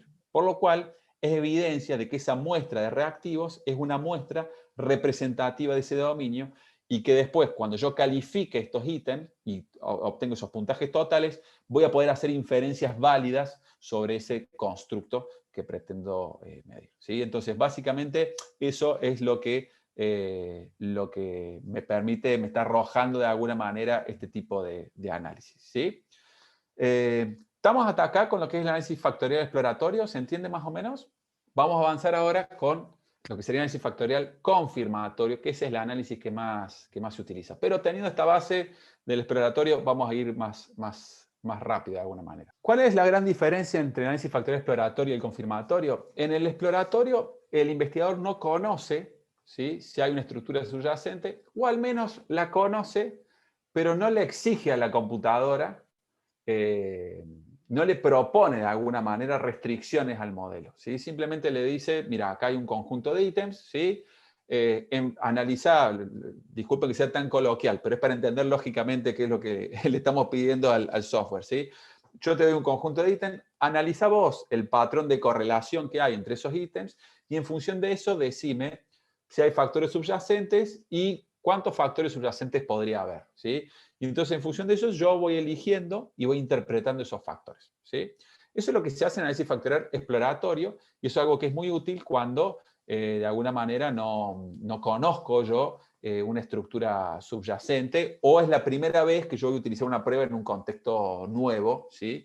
Entonces, ahí es útil utilizar el análisis factorial exploratorio. Pero en general, cuando ya se tiene conocimiento sobre el funcionamiento de una prueba, lo que se suele utilizar es un análisis factorial confirmatorio. Acá el análisis es distinto, porque acá lo que se está haciendo es que ya ahora el investigador dice, mira, al igual que el anterior, yo tengo una prueba, tengo un conjunto de datos, se lo doy a la computadora, pero esta vez yo le digo a la computadora, no quiero que vos analices el patrón de correlación y me propongas factores, sino que yo ya tengo un modelo en la cabeza, ¿sí? Tengo una hipótesis de cómo se están asociando esos ítems, y yo lo que voy a hacer es voy a explicitar esa hipótesis, ¿sí? Y le voy a pedir que vos me digas si ese modelo ajusta los datos o no ajusta a los datos, ¿sí? Esa es la gran diferencia entre el análisis factorial exploratorio y el confirmatorio. Es decir, yo acá propongo un modelo y la computadora me va a decir si ese modelo que yo propuse se ajusta o no se ajusta. O también, el otro aspecto interesante que tiene el análisis factorial confirmatorio es que yo puedo proponer varios modelos, ¿sí? Y puedo decir a la computadora que me diga cuál de esos modelos teóricos que yo estoy proponiendo se ajustan mejor a los datos, de alguna manera, ¿sí? Entonces, esa es una de las ventajas que tiene el análisis factorial confirmatorio, ¿sí? Que incluso puede comparar modelos teóricos rivales, ¿sí? ¿Cómo se hace el análisis factorial confirmatorio? Bueno, esto es lo que les explicaba hace un ratito, ¿sí? Fíjense que en el exploratorio yo le doy un conjunto de datos, ¿sí? Y lo que hago, la computadora se pone a analizar el patrón de covariación y en función de eso reconoce cuáles son los factores subyacentes. En cambio, en el confirmatorio yo le voy a proponer un modelo, ¿sí? Y le digo, por ejemplo, mira, para mí hay dos factores, ¿sí? Hay un factor que explicaría de alguna manera estos que influyen en la respuesta que las personas tienen en estos ítems, ¿sí? Y hay otro factor que explica estos otros ítems, ¿sí? Eso es lo que hace básicamente en análisis factorial confirmatorio. Yo le impongo una estructura a esas covariaciones, ¿sí? ¿Cómo se hace? Bueno, es muy parecido, ¿sí? Perdón, estoy chequeando el chat siempre y cuando... Perfecto. Estoy chequeando nomás alguna duda por si hay alguna duda urgente. Hay otras que las vamos a ver al final, pero por ahí hay dudas urgentes que las trato de ir chequeando en el chat por las dudas, ¿sí? Estos son los pasos para análisis factorial confirmatorio. Se asemeja mucho al exploratorio, ¿sí? ¿Cuáles son las diferencias? Bueno, la primera diferencia es acá, en lo que es la especificación del modelo, ¿sí? La estimación del parámetro es bastante semejante y la otra diferencia es acá, en el ajuste del modelo, ¿sí? Ahora vamos a ver esos pasos, pero matemáticamente no hay grandes diferencias entre uno y otro, ¿sí? Sí vamos a ver que las diferencias tienen que ver con cómo encauzás de alguna manera el análisis, ¿sí? ¿Qué es esto de la especificación del modelo? Bueno, básicamente yo lo que voy a hacer es, le voy a plantear al software cómo creo yo, cómo hipotetizo yo que se están vinculando ese conjunto de ítems, ¿sí? Y hay varias formas de hacerlo, ¿sí? Dependiendo del software. Hay algunos software que tienen una interfaz gráfica, entonces yo puedo ir haciendo como dibujitos, ¿sí? Donde voy marcando cómo un ítem se asocia con otro ítem, ¿sí? Etcétera. Y hay otro software que tenés que escribir la fórmula, ¿sí? donde básicamente vos vas diciendo cómo se están asociando esos ítems, ¿sí? Yo le voy a mostrar un ejemplo con Amos, ¿sí? Amos es un software que tiene esta interfaz gráfica, perdón, tiene esta interfaz gráfica, entonces es como más fácil especificar el modelo, ¿sí? Déjeme abrir acá lo que es Amos, ¿sí? Entonces, este es el software que se llama Amos. Es un software que también es de SPSS, ¿sí? De hecho, tienen que tener el SPSS instalado para tener el Amos. Y es un software que, si bien no es el software que más se utiliza para empezar, de alguna manera, a hacer estudios de análisis factorial confirmatorio, es el más amigable para utilizar, ¿sí? Miren, vamos a hacer, voy a empezar una nueva, ¿sí? ¿Qué es la especificación del modelo? Básicamente yo lo que hago es como si fuera un dibujito, ¿sí? Por ejemplo, volviendo al ejemplo del RQ, ¿sí? El RQ es un instrumento que tiene 10 ítems, ¿sí? Y yo, ¿cuál es la estructura teórica que me imagino, ¿sí? Cuando se hizo este instrumento? Bueno, teóricamente hay dos factores subyacentes, ¿sí? Un factor subyacente siempre se hace con un círculo, ¿sí? Porque es una variable latente, una variable que no estamos midiendo, y con un cuadradito se representan cuando son ítems, ¿sí? Cuando son variables observables, ¿sí? Entonces, por ejemplo, yo para el RQ, teóricamente el RQ tiene dos factores, ¿sí? Uno y dos factores. Hago ese dibujito, ¿sí? Y en un factor hay 4 ítems. Yo cliqueo 4 veces encima y ya me aparecen acá, ¿sí? Esos 4 ítems.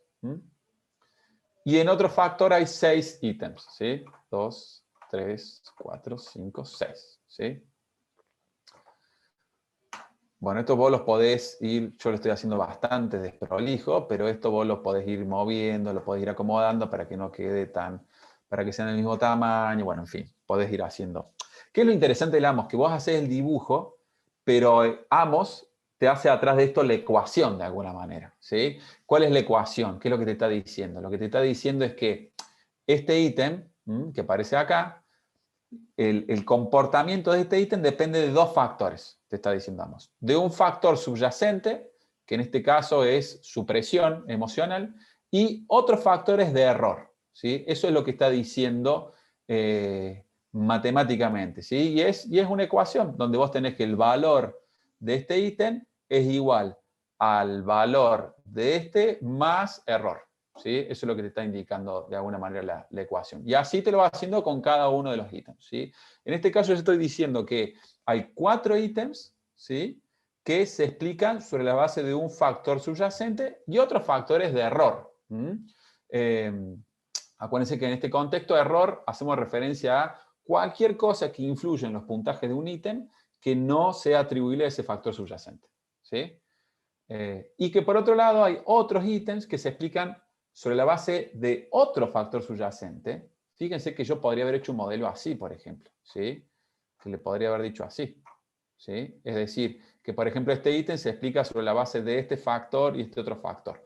Pero yo al no hacer estas flechitas, lo que le estoy diciendo a la computadora es que este factor no está incidiendo en este ítem, sino que este ítem se explica solamente por el efecto de este factor subyacente, ¿sí? Generalmente, ¿qué es lo que se hace? Entonces, yo lo que hago es, voy acá a... Perdón. Una vez que yo hice la especificación del modelo, esto es especificar un modelo, es básicamente contar cuál es el modelo teórico que yo me estoy imaginando que explica cómo se agrupan los ítems, ¿sí? El primer paso entonces es especificar el modelo. Una vez que yo especifiqué el modelo, ¿sí? Lo que hago es, paso básicamente a estimar el modelo. ¿Cómo se estima el modelo? Bueno, primero yo acá tengo que elegir una base de datos, ¿sí? Esta es la base que les había mostrado hace un ratito, ¿sí? Yo acá le voy a agregar acá porque yo digo que estos dos factores están relacionados, ¿sí? Entonces le agrego acá, eso es para indicar que hay una correlación. Y después lo que hago es voy a buscar acá esas variables, ¿sí? Fíjense que acá me aparece RQ1, RQ2, RQ3 y así. Y lo que puedo ir haciendo es, voy moviendo acá, ¿sí? Voy moviendo los ítems según corresponda, ¿sí? Bueno, en fin, voy de alguna manera indicando cuáles son esos ítems que yo quiero estudiar, ¿sí? Fíjense que acá en vez de decirle a la computadora, che, vos analizá la correlación que hay entre los ítems y decime cuántos factores hay, yo acá le estoy imponiendo de alguna manera una estructura a esos ítems en cuanto a su covariación. O sea, le estoy diciendo, mira, yo creo que hay un factor que influye en este ítem, en este otro ítem, y hay otro factor que influye en este otro ítem, etcétera, y eso va a hacer que, y vos decime si el modelo se ajusta o no se ajusta, es decir, si lo que yo te estoy planteando es o no es, o no se ajusta a los datos, ¿sí? Yo acá voy a abrir, porque ya lo tenía preparado más limpito, ¿sí? Acá está, así es como me quedaría, ¿sí? Una vez que yo voy pasando esos ítems, obviamente, fíjense que acá tengo en supresión, ¿sí? Voy a abrir un poquitito más, ahí está. Yo tengo un factor que es supresión emocional, donde hay 4 ítems, ¿sí? Que son el 2, el 4, el 6 y el 9, ¿sí? Y hay otro factor que se llama reinterpretación, donde hay 6 ítems, el 1, el 3, el 5, el 7 y el 10, ¿sí? Que son teóricamente como deberían medirse. Entonces, una vez que yo hice este paso, que yo les decía, este es como la gran diferencia que en el exploratorio vos no haces esta especificación. Simplemente, bueno, ustedes ya lo vieron, el SPS vos le pedís y el SPS lo va agrupando, ¿sí? Pero acá vos querés poner a prueba un modelo. Entonces vos le planteas, no, yo quiero saber si este modelo que yo te estoy planteando es plausible o no, ¿sí? Entonces planteas ese modelo y lo que haces es, le pedís acá a la computadora. Fíjense que acá tenés varios métodos de estimación de factores, igual que veíamos en el exploratorio. Elijo, por ejemplo, máxima probabilidad, que es uno de los que más se utiliza, ¿sí? Y le voy a pedir también, bueno, hay varias cosas que puedo calcular. Por ahora voy a sacar esto, ¿sí? Y una vez que yo aprieto acá en esta teclita, que es como una especie de pianito, le digo yo, ¿sí? Y ahí empieza a hacer el análisis, ¿sí? Y básicamente acá me tira los resultados, ¿sí? A ver. Yo aprieto acá, ahí ya hizo los análisis y aprieto acá en View Text, ¿sí? Y ahí me tira los resultados, el ANOS, de lo que sería un análisis factorial confirmatorio, ¿sí? Entonces, hasta acá, esta primera parte. Ahora les muestro y vemos cómo seguimos con los otros pasos, ¿sí? Entonces le dije, primer paso, especificación del modelo. Segundo paso, esto se llama identificación del modelo. Este es un paso de rutina, es muy simple. Yo tengo que analizar que el modelo tiene que tener grados de libertad, ¿sí? Si el modelo no tiene grados de libertad, entonces eso lo que me está indicando es que cualquier modelo que yo proponga va a ajustar los datos, ¿sí? Esto de vuelta es una explicación por ahí matemáticamente más compleja, no voy a entrar en eso, ¿sí? Después, si quieren, en el material está desarrollado con más profundidad, por si quieren verlo, pero no quiero ¿viste? Generar tanto tiempo en eso. Esto es lo que yo le decía, la estimación de parámetros. Acá es lo mismo que ya habíamos hablado, de que hay un método que se estima, ¿sí? Que en este caso nosotros usamos máxima probabilidad, ¿sí? Pero que hace una estimación de los parámetros. Y este es el que les quería mencionar, que es la gran diferencia. Yo les decía, la gran diferencia entre el exploratorio y el confirmatorio está en el primer paso, que es la especificación. Es decir, en el confirmatorio vos planteás un modelo que te estás imaginando. Y por otro lado, tenés que evaluar los índices de ajuste. ¿Qué te están diciendo estos índices de ajuste? ¿En qué medida ese modelo que vos estás planteando se ajusta o no se ajusta a los datos? ¿Sí? Es decir, que esa estructura que vos planteas de cómo te imaginas esas correlaciones y demás, en qué medida se ajusta o no a los datos. ¿Sí? Y hay toda una serie de indicadores o de índices que se suelen utilizar. ¿Sí? Que en función del puntaje puede ser que haya un buen ajuste o un mal ajuste, ¿sí? Vamos a volver al AMOS como para verlo, ¿sí? Supónganse, acá yo para ver esos índices de ajuste me voy acá a Model Fit, ¿sí? Entonces cuando cliqueo, acá me va indicando los índices de ajuste, ¿sí? Hay varios índices de ajuste que se utilizan. Los tres que más se utilizan cuando uno trabaja con AMOS, los tres que más se reportan son el GFI, el CFI, ¿sí? Que estos indicadores idealmente, a ver, hasta punto 90 es aceptable, ¿sí? Arriba de punto 95 ya es óptimo el ajuste, o sea, lo que te está diciendo estos indicadores es que básicamente el modelo que vos estás planteando es un modelo que sí se ajusta a los datos, ¿sí? Y después hay otro indicador que se usa mucho, que es el RMSA, que es este que aparece acá abajo, que idealmente debería ser inferior a 6, a 0.06, ¿sí? Y si es inferior a 0.8 es aceptable, ¿sí? Entonces, lo que te está indicando de alguna manera estos indicadores de ajuste es que la estructura que vos le estás planteando, ¿sí? De que estos 10 ítems se podrían agrupar, perdón, vamos acá, que estos 10 ítems, ¿sí? Se podrían agrupar en esos dos factores. Bueno, lo que te está diciendo los resultados es que este modelo es un modelo plausible, ¿sí? Es que podría interpretarse de esa forma. Pueden explicarse las covariaciones entre los ítems a partir de ese agrupamiento, ¿sí? Otra opción que te da el análisis factorial confirmatorio, que volviendo acá a la presentación sería el último paso, ¿sí?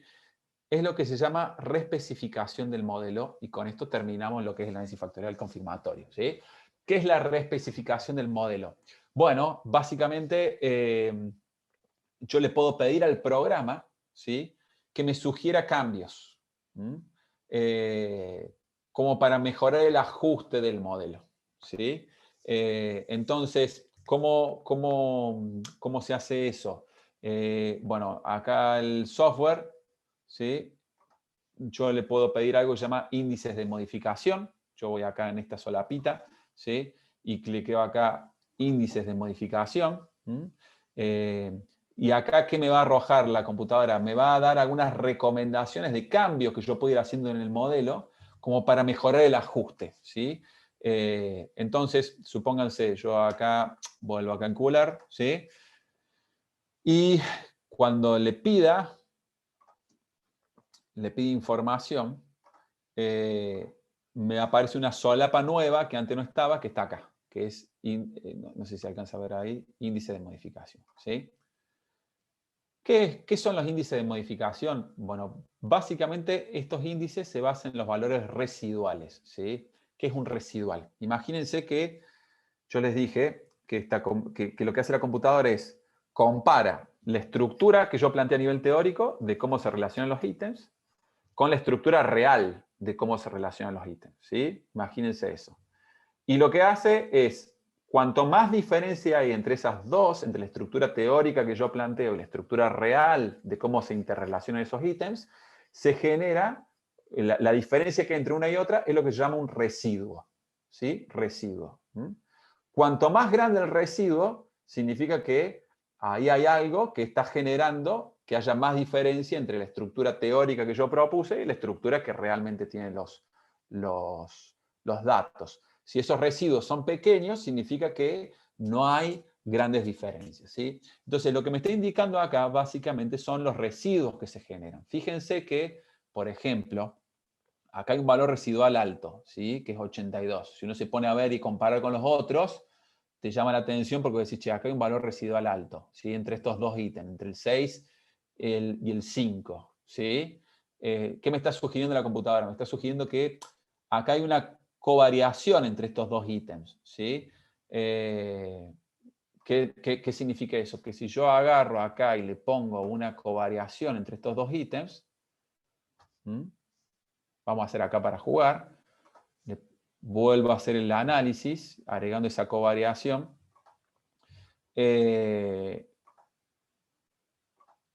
Fíjense que vamos acá al modelo, al FIT. Fíjense que el GFI, que antes estaba en 95 creo que era, pasó a 97. El CFI, que antes estaba en 93, pasó a 96. ¿Sí? Y el RMCA, fíjense que ahora está en 0,6, es decir, mejoró el ajuste. Ahora, ¿por qué mejoró el ajuste? Bueno, básicamente cuando la computadora me sugiere que haya covariaciones entre ítems, ¿esto qué significa? Que estos ítems puede haber cierto solapamiento entre estos ítems, que hay un comportamiento como problemático entre estos dos ítems. ¿Sí? Entonces yo ahí lo que me pongo a hacer es indagar a ver qué vale la pena, si elimino un ítem, si lo dejo, si puede haber algún factor en la redacción que esté haciendo que estos dos ítems estén funcionando de una forma solapada, ¿sí? Entonces yo puedo ahí como indagar con más cuidado qué puede estar pasando en estos dos ítems en particular que me está afectando el ajuste del modelo, ¿sí? Eso es lo que se puede ir haciendo con los índices de modificación. Acá, y esta es la última aclaración que hago, y ya prometo dejar de hablar en análisis factorial confirmatorio, el cuidado que hay que hacer es tampoco tenés que empezar a poner todo lo que te va sugiriendo la computadora. Entonces voy a decir, bueno, pongo una correlación acá, ¿Por qué? Porque en realidad la gracia del análisis factorial confirmatorio es que vos puedas sustentar a nivel teórico por qué estás haciendo estas especificaciones. O sea, ¿por qué decís vos que este factor influye acá y no está influyendo acá? Bueno, ¿por qué decís vos que hay una covariación solamente entre estos dos ítems y no entre los otros ítems? Bueno, todos esos aspectos los vas a tener que sustentar a nivel teórico, y si vos no le podés dar un sustento teórico, entonces carece un poco de sentido hacer un análisis factorial confirmatorio. Es como que va en contra, filosóficamente va en contra del esquema, de la filosofía que tiene el método, que es que justamente vos uses un modelo teórico para sustentar de alguna manera la estructura que te estás imaginando que tienen los reactivos. ¿Sí? Bueno, entonces eso sería lo que involucra el análisis factorial confirmatorio. Hay muchas formas, muchos casos especiales del análisis factorial. ¿Sí? Existen los modelos bifactor, por ejemplo, donde yo hasta ahora estuve mostrando cómo hay dimensiones al mismo tiempo factores específicos. Por ejemplo, este es un modelo que se está utilizando mucho, ¿sí? Ahora, este es un ejemplo de un artículo, por si lo quieren buscar, donde se observó que hay un cuestionario que es para ver síntomas somáticos, donde se observa que hay como un factor subyacente. ¿Sí? Otro caso especial son los modelos ESEM. ¿Sí? Los modelos ESEM son modelos que están ahí a medio camino entre un análisis factorial confirmatorio y un exploratorio. ¿Sí? Fíjense que en el confirmatorio generalmente uno va planteando, bueno, como que acá hay un factor que influye en estos ítems, hay otro factor que influye en estos ítems, hay otro factor que influye en estos ítems y así. En el modelo de SEM vos permitís lo que son saturaciones cruzadas, es decir, que acá hay un factor que influye en estos ítems principalmente, pero que de forma secundaria también influye en las puntuaciones de los otros ítems. ¿Sí? Ese es un modelo que se llama modelo de SEM, y es un modelo que muchas veces para algunos constructos, imagínense por ejemplo, si yo estoy midiendo inteligencia o estoy midiendo variables que están muy estrechamente relacionadas entre sí, hay veces que ese modelo ajusta mejor que el modelo confirmatorio. ¿Sí?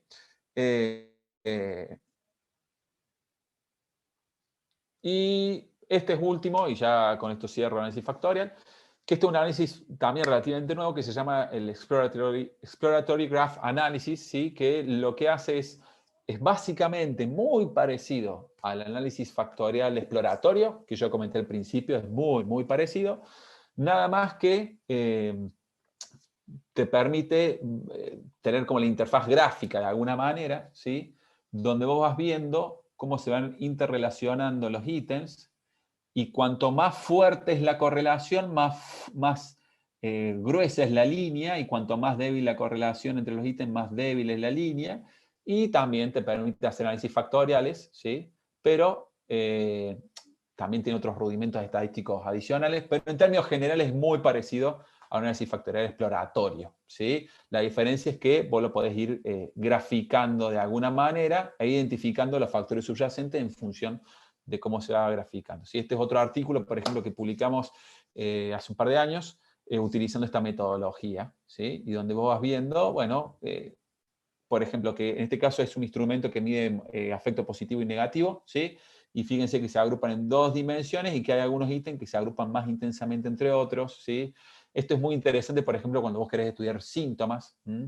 Entonces vos vas a ver que hay síntomas que tienden a covariar más que otros y que se agrupan en un mismo factor. Bueno, en fin, son casos especiales de análisis factorial que se los traigo porque, bueno, hay muchas de las publicaciones recientes en la literatura científica que están utilizando este otro tipo de análisis, ¿sí?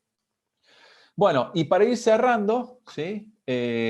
Vamos a ver ahora, bueno, esto es algo que ya mencionó César al inicio.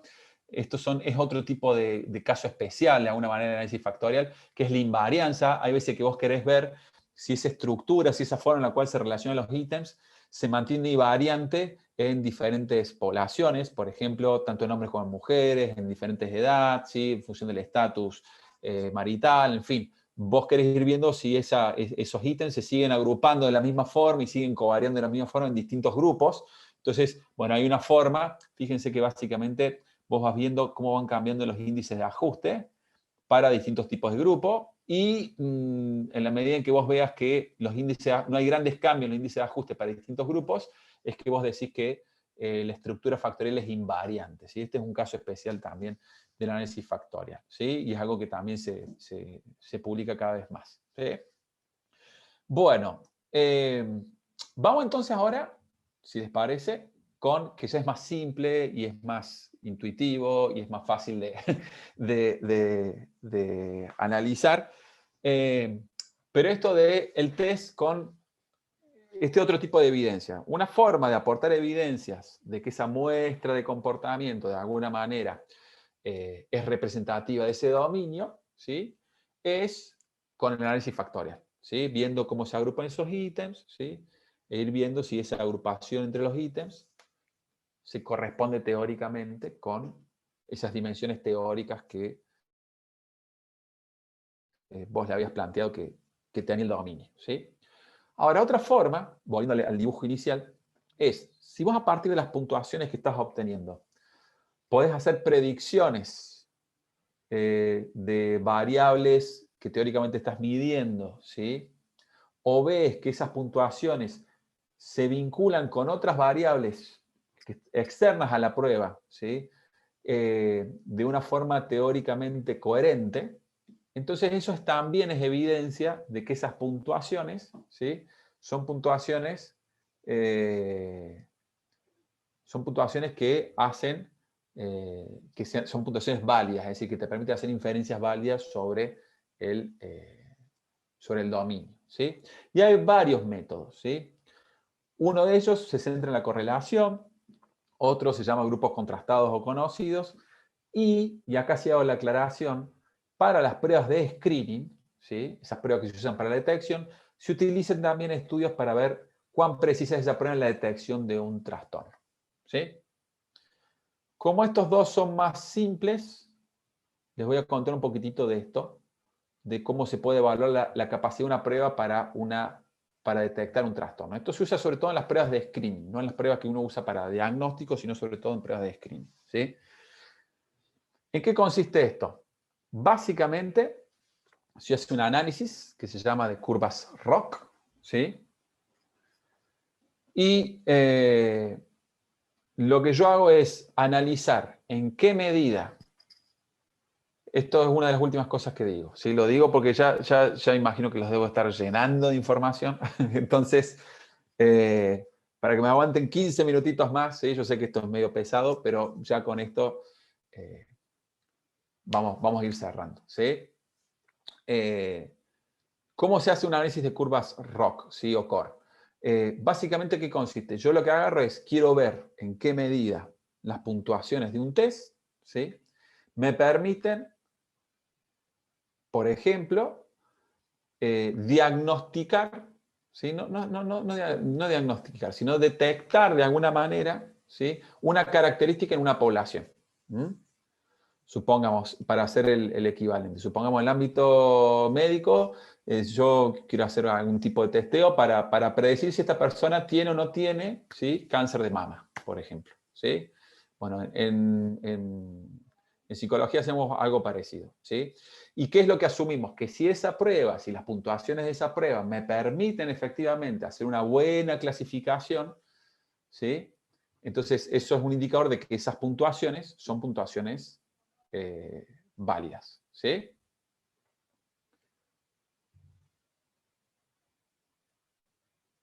Entonces, conceptos para entender esto, ¿sí? Hay que diferenciar dos conceptos. Por un lado, tenemos a la prueba, que es la variable, que es lo que se denomina clasificador, ¿sí? Las puntuaciones del test, por un lado. Y por otro lado, tenemos que tener lo que se llama el estado verdadero de un individuo medido a través de algún gold standard, ¿sí? Entonces, para generar, vamos a volver acá al ejemplo de psicología para hacerlo más práctico. Supónganse que yo tengo un test. Vamos a suponer que es el PHQ-9. ¿Sí? El PHQ es un test que teóricamente mide depresión, ¿sí? Entonces, ¿qué hago yo para validar ese test? Bueno, primero me pongo a analizar, ¿sí?, la estructura interna, hago un análisis factorial, veo cómo se agrupan los ítems, ¿sí? Y esa es una forma de proporcionar evidencias de validez, ¿sí? Ahora, yo también lo que puedo hacer es ver en qué medida los puntajes de ese test me permiten diferenciar, me permiten detectar personas que tienen un diagnóstico de depresión, ¿sí? O sea, el PHQ es una prueba que evalúa la depresión y yo quiero ver en qué medida ese diagnóstico me permite detectar personas que tienen depresión, ¿sí? Entonces, ¿qué puedo hacer? Puedo utilizar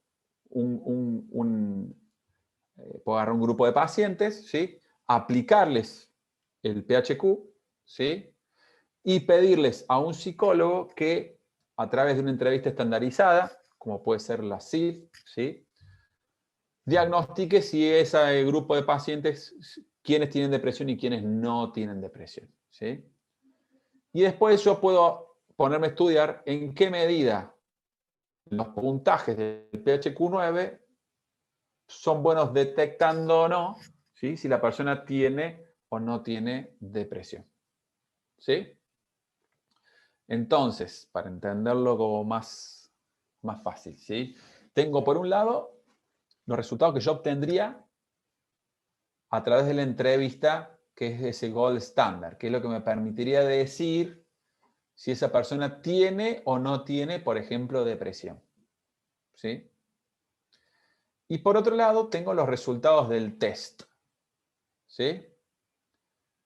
Y en función de eso, el test me va a decir si la predicción que hace, si tiene o no tiene depresión, ¿sí?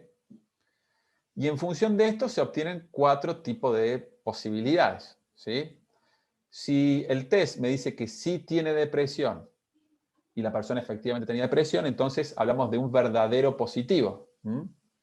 Ahora, si el test me dice que tiene depresión, pero en realidad esa persona no tiene depresión, ese es un falso positivo, ¿sí? Falso positivo porque el test dijo que era positivo y resultó falso, ¿sí? Falso positivo.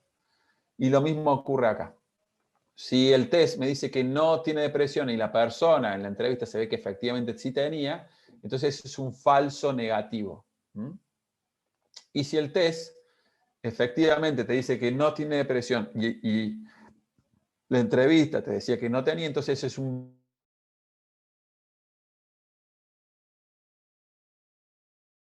verdadero negativo. Cuanto más falsos positivos, es un indicador de que el test es, por así decirte, es malo, ¿sí? Y cuanto más altos sean los porcentajes de verdaderos positivos y verdaderos negativos, decimos que las puntuaciones del test son buenas en la detección, en este caso, de un diagnóstico, ¿sí? Son buenas para la clasificación. Entonces, eso también es evidencia de que de alguna manera las puntuaciones a prueba son válidas, ¿sí? Entonces, ¿Cómo se puede hacer este análisis? Hay, imagínense, y acá tengo que hacer esa pequeña aclaración, pero que es útil. Imagínense que en una prueba, supongamos el PHQ-9, ¿sí? Yo puedo tener muchos puntos de corte, ¿sí? Porque, por ejemplo, si la persona saca 1, yo podría decir, si la persona saca 1, digo que tiene depresión, ¿sí? O podría decir, si la persona recién saca un puntaje superior a 10, ahí recién digo que tiene depresión. Es decir, yo para cada punto de corte puedo ir eligiendo distintos puntos de corte que puedo tener en la prueba. Entonces, ¿qué vamos a hacer? Se hace este análisis para distintos puntos de corte, ¿sí? Por ejemplo, vamos con el ejemplo del PHQ-9. Si el PHQ-9 tiene 9 ítems, ¿sí? Y la persona puede ir diciendo, da una puntuación a cada ítem. Si yo al sumar todos esos ítems, obtengo un puntaje total, ¿sí? Entonces, ¿qué hace la computadora? Se pone a ver la computadora. Si el puntaje total es, qué sé yo, de 5 para abajo, ¿cuántos verdaderos positivos hay? ¿Cuántos falsos negativos hay? ¿Cuántos falsos positivos y cuántos verdaderos negativos? ¿Me explico?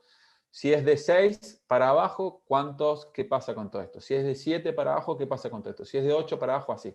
Y se pone a ver para cada punto de corte posible, ¿qué ocurre con estos valores? Y en función de eso, vos podés tener un indicador de cuál es el mejor punto de corte, ¿sí? Para, por ejemplo, usar esa prueba para detectar depresión, por ejemplo, en este caso, ¿sí? Obviamente el mismo procedimiento estadístico y experimental o metodológico lo usas para cualquier tipo de trastorno que quieras ver, ¿sí?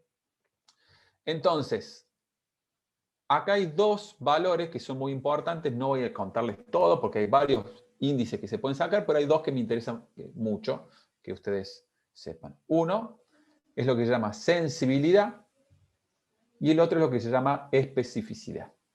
¿Qué significa esto? Yo cuando quiero ver en qué medida las puntuaciones de un test, ¿sí? Son puntuaciones válidas para clasificar a un grupo de personas, por ejemplo, en función del diagnóstico, tengo que ver dos cosas, la sensibilidad y la especificidad. ¿Qué es la sensibilidad? Es la probabilidad de que si una persona tiene depresión, el test lo detecte correctamente. ¿Sí? O sea, en qué medida el test es sensible, en este caso, a la detección de depresión. ¿Sí? Y también especificidad. ¿Qué es especificidad? En qué medida si una persona no tiene depresión, está bueno que el test te diga que no tiene depresión. ¿Sí? Porque acá hay que buscar un equilibrio. ¿Sí? Si yo tengo una prueba, por ejemplo, que te detecta el 100% de los casos de depresión, ¿sí? Imagínense, por ejemplo, que yo hago una pregunta, vamos a jugar. ¿Sí? La pregunta es, ¿te sentiste triste la última semana? ¿Sí? Y que si ustedes me responden que sí, yo les podría decir que esa pregunta tiene un 100% de sensibilidad. Es decir, que yo detecto, si hay una persona con depresión, esa pregunta la detecta. ¿Sí? Y es muy probable. Pero ¿cuál es el problema? Que no va a tener especificidad. Es decir, muchas personas probablemente me digan, sí, estuve triste la última semana, pero no tiene depresión. Y sin embargo, yo estoy diciendo que sí tiene. Es decir, tiene mucha sensibilidad porque detecta los casos que tiene depresión. ¿Sí? Si hay una persona con depresión, vamos a poner que me diga que sí, que estuvo triste la última semana. Pero el problema es que tiene poca especificidad esa pregunta. ¿Sí? Es decir, si me dice que sí, puede ser que no tenga depresión, porque hay mucha gente que se ha sentido triste la última semana y eso no es suficiente para decir que tiene depresión. Entonces, esa pregunta tiene poca especificidad. ¿Sí? Es decir, no detecta correctamente a los casos que no tienen depresión. ¿Sí? Entonces, ¿yo qué podría hacer? Por ejemplo, puedo ponerme muy restrictivo y yo le puedo hacer, por ejemplo, muchas preguntas y le puedo decir, para que la persona tenga depresión, me tiene que tener los siguientes síntomas. Y, por ejemplo, pongo que se tiene que sentir triste la última semana y que tiene que haber tenido ideaciones suicidas, por ejemplo. ¿Sí? Y así, muchos criterios. ¿Qué pasa? Ahí estoy aumentando la especificidad, es decir, para que una persona tenga depresión se tiene que cumplir muchos criterios. ¿Sí? El problema, ¿cuál es? Que quizás pierdo en sensibilidad. Es decir, cuanto más criterio ponga, quizás hay personas que tienen una depresión leve, ¿sí? Que no las voy a detectar, porque estoy poniendo como muchos criterios para que la detecte. ¿Sí? Entonces, cuanto más sensibilidad tiene una prueba, generalmente pierde en especificidad, ¿sí? Y cuanto más exigentes son los puntos de corte que yo pongo, para que tenga mayor especificidad la prueba, es decir, que también me detecte correctamente la gente que no tiene nada, ¿sí? Menos sensible se vuelve la prueba, ¿sí? Entonces, bueno, esto que yo les decía, el punto de corte que vos pongas puede hacer que sea más específico o más sensible. Entonces, ¿cuál es la idea? Que vos puedas buscar un punto de corte óptimo, ¿sí? Entonces, ¿cómo se toma la decisión de ver primero si una prueba es buena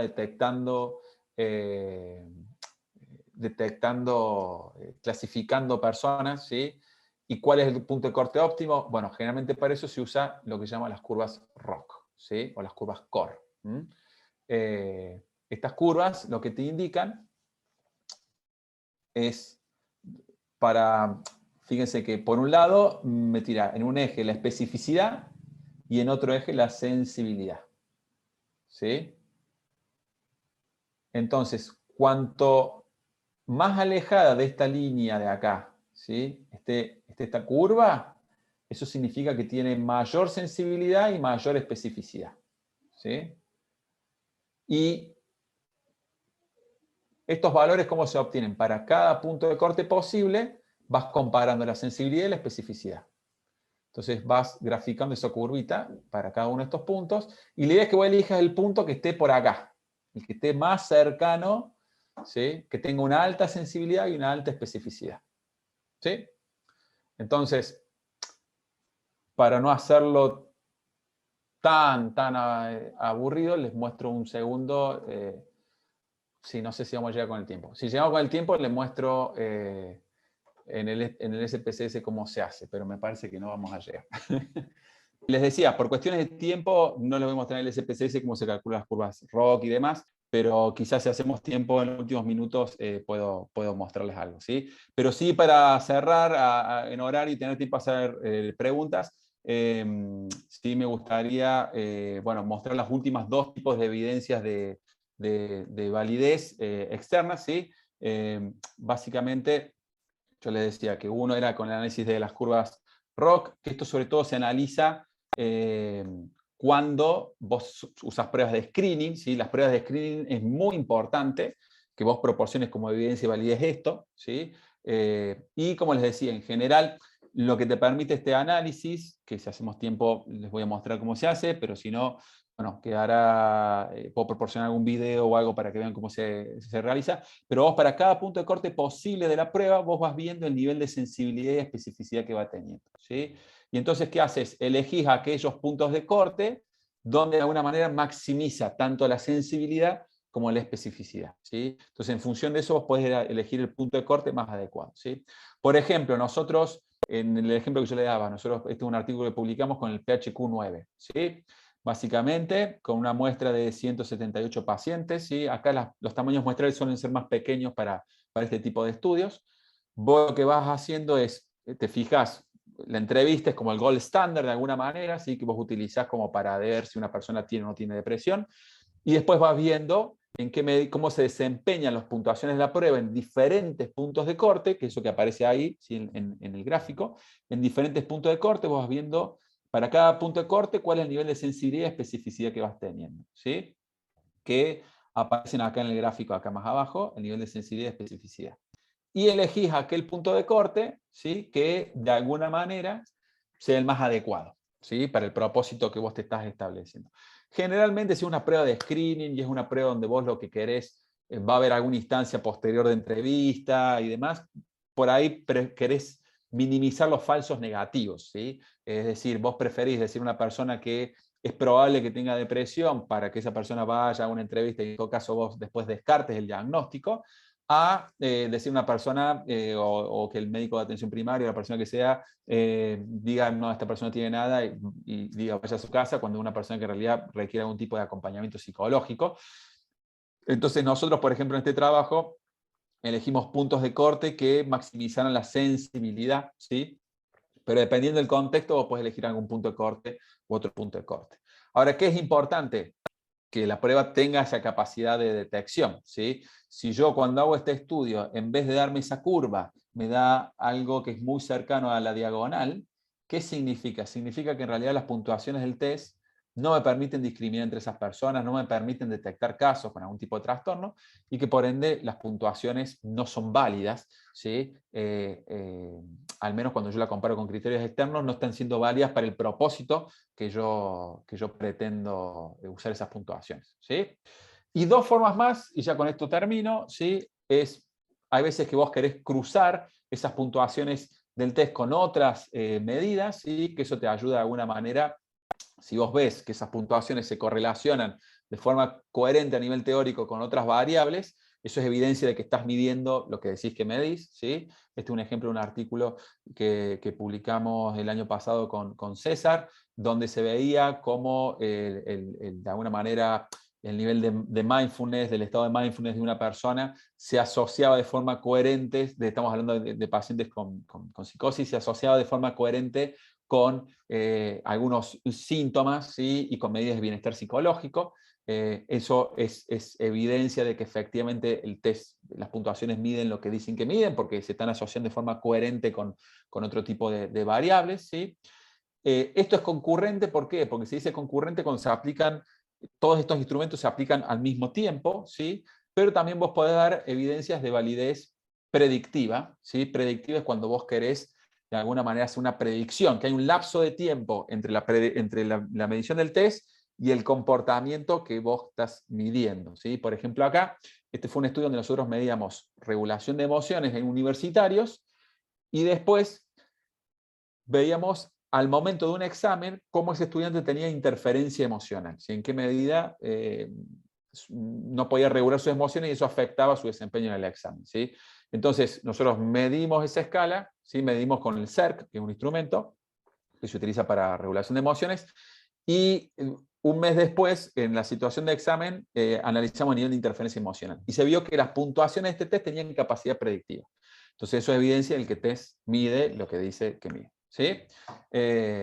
Y un último tipo de forma de aportar evidencia de validez es con grupos conocidos o grupos contrastados. Es decir, es cuando vos ya sabes que hay una diferencia entre grupos y te fijas si las puntuaciones del test se dan esas diferencias que vos teóricamente estás esperando. Por ejemplo, en este caso, nosotros comparamos adaptamos el STAI en República Dominicana y hay mucha investigación que dice que en general la población hospitalaria o que está recibiendo un tipo de tratamiento psiquiátrico debería tener puntuaciones más altas que población general, ¿sí? Entonces, nosotros hicimos ese estudio y se observó que efectivamente el grupo de la muestra psiquiátrica tenía puntuaciones más elevadas en ansiedad que el grupo de la población general. Entonces, eso es evidencia también de que las puntuaciones del test, de alguna manera, se vinculan de forma coherente con otro tipo de variables externas al test, ¿sí? Entonces, tanto el análisis factorial, que hace un estudio interno, porque fíjense que analiza solamente los ítems, ¿sí?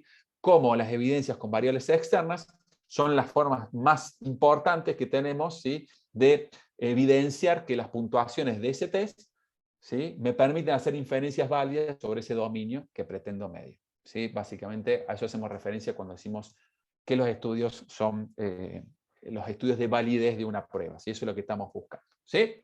Bueno, hasta acá he terminado, ¿sí? No sé si hay preguntas, dudas, Sí, comentarios. sí, seguramente hay alguna pregunta. Bueno, yo tengo algunas que se han recogido, aparte de las que puedan surgir ahora, en los pocos minutos que tenemos. La primera, no sé Bueno, si se nos va un poco del tema, pero dice, ¿recomendaría usted el uso de, bueno, aparte de las muchas felicitaciones que ha recibido por la brillante y clarísima exposición que has hecho de un tema que en principio podía parecer casi disuasorio, pero que la verdad es que has conseguido mantener la atención de la sí, me gente. preocupaba mucho eso, porque la verdad que es un tema que es difícil mantener la atención No, por pero ahí. yo creo Pero que bueno, ha gracias. servido Gracias para por el perder el feedback. miedo, a este Qué tema. bueno. Dice, ¿recomendaría usted el uso de las cartas de Wisconsin para medir el nivel de atención en personas con discapacidad? No sé si se nos va un poco del tema. En todo caso, yo puedo decir algo sobre eso, pero Bueno, mira, si querés, César, me encantaría si vos también querés sumar una respuesta, obviamente. Sí aprovecho quizás para dar una recomendación que puede servir para esta y para cualquier test, es que está muy bien la pregunta en relación a que la validez es un concepto contextual, ¿sí?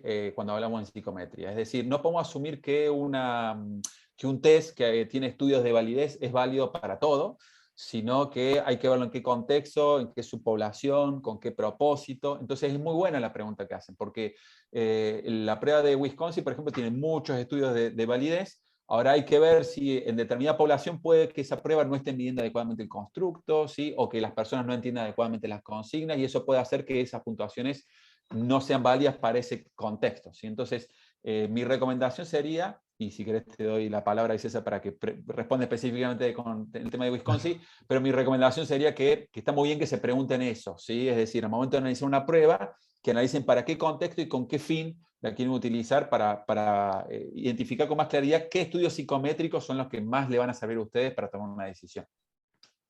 Yo creo que es una respuesta estupenda.